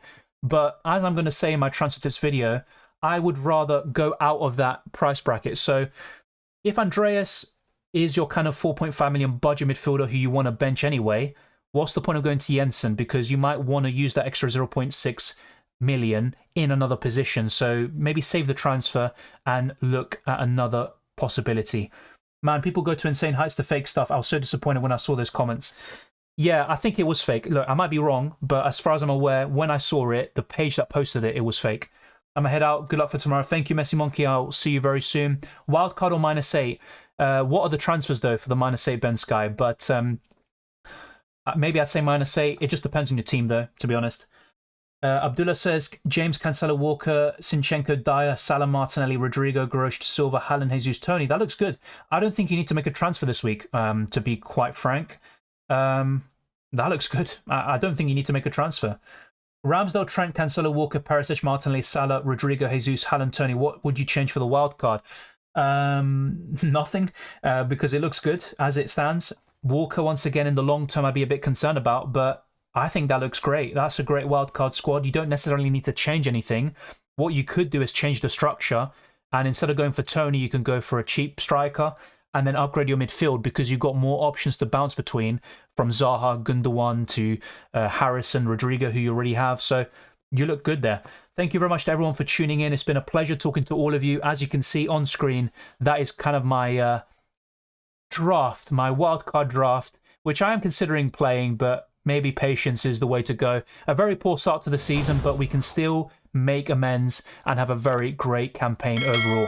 Subscribe to the channel if you enjoy the content. We reached 12,000 yesterday, so thank you very much for that. And you can follow me on Twitter and Instagram, DylanRCM, for all the latest FPL, UCL Fantasy and F1 Fantasy content and updates. It'd be very much appreciated. You can also join the Discord server. The links are in the description below, and you can also join the FPL League and become a channel member or a Patreon member. So thank you very much to everyone who's already signed up. All of your support is massively appreciated. Thank you for all the super chats today, and all of you who were staying in for the whole time. There was over 300 of you at one point, so thank you very much, and it's a pleasure talking to all of you. So take care, enjoy your football. Enjoy your football, enjoy the football, enjoy the rest of your week, and I hope you have a great season, and I'll see you next time.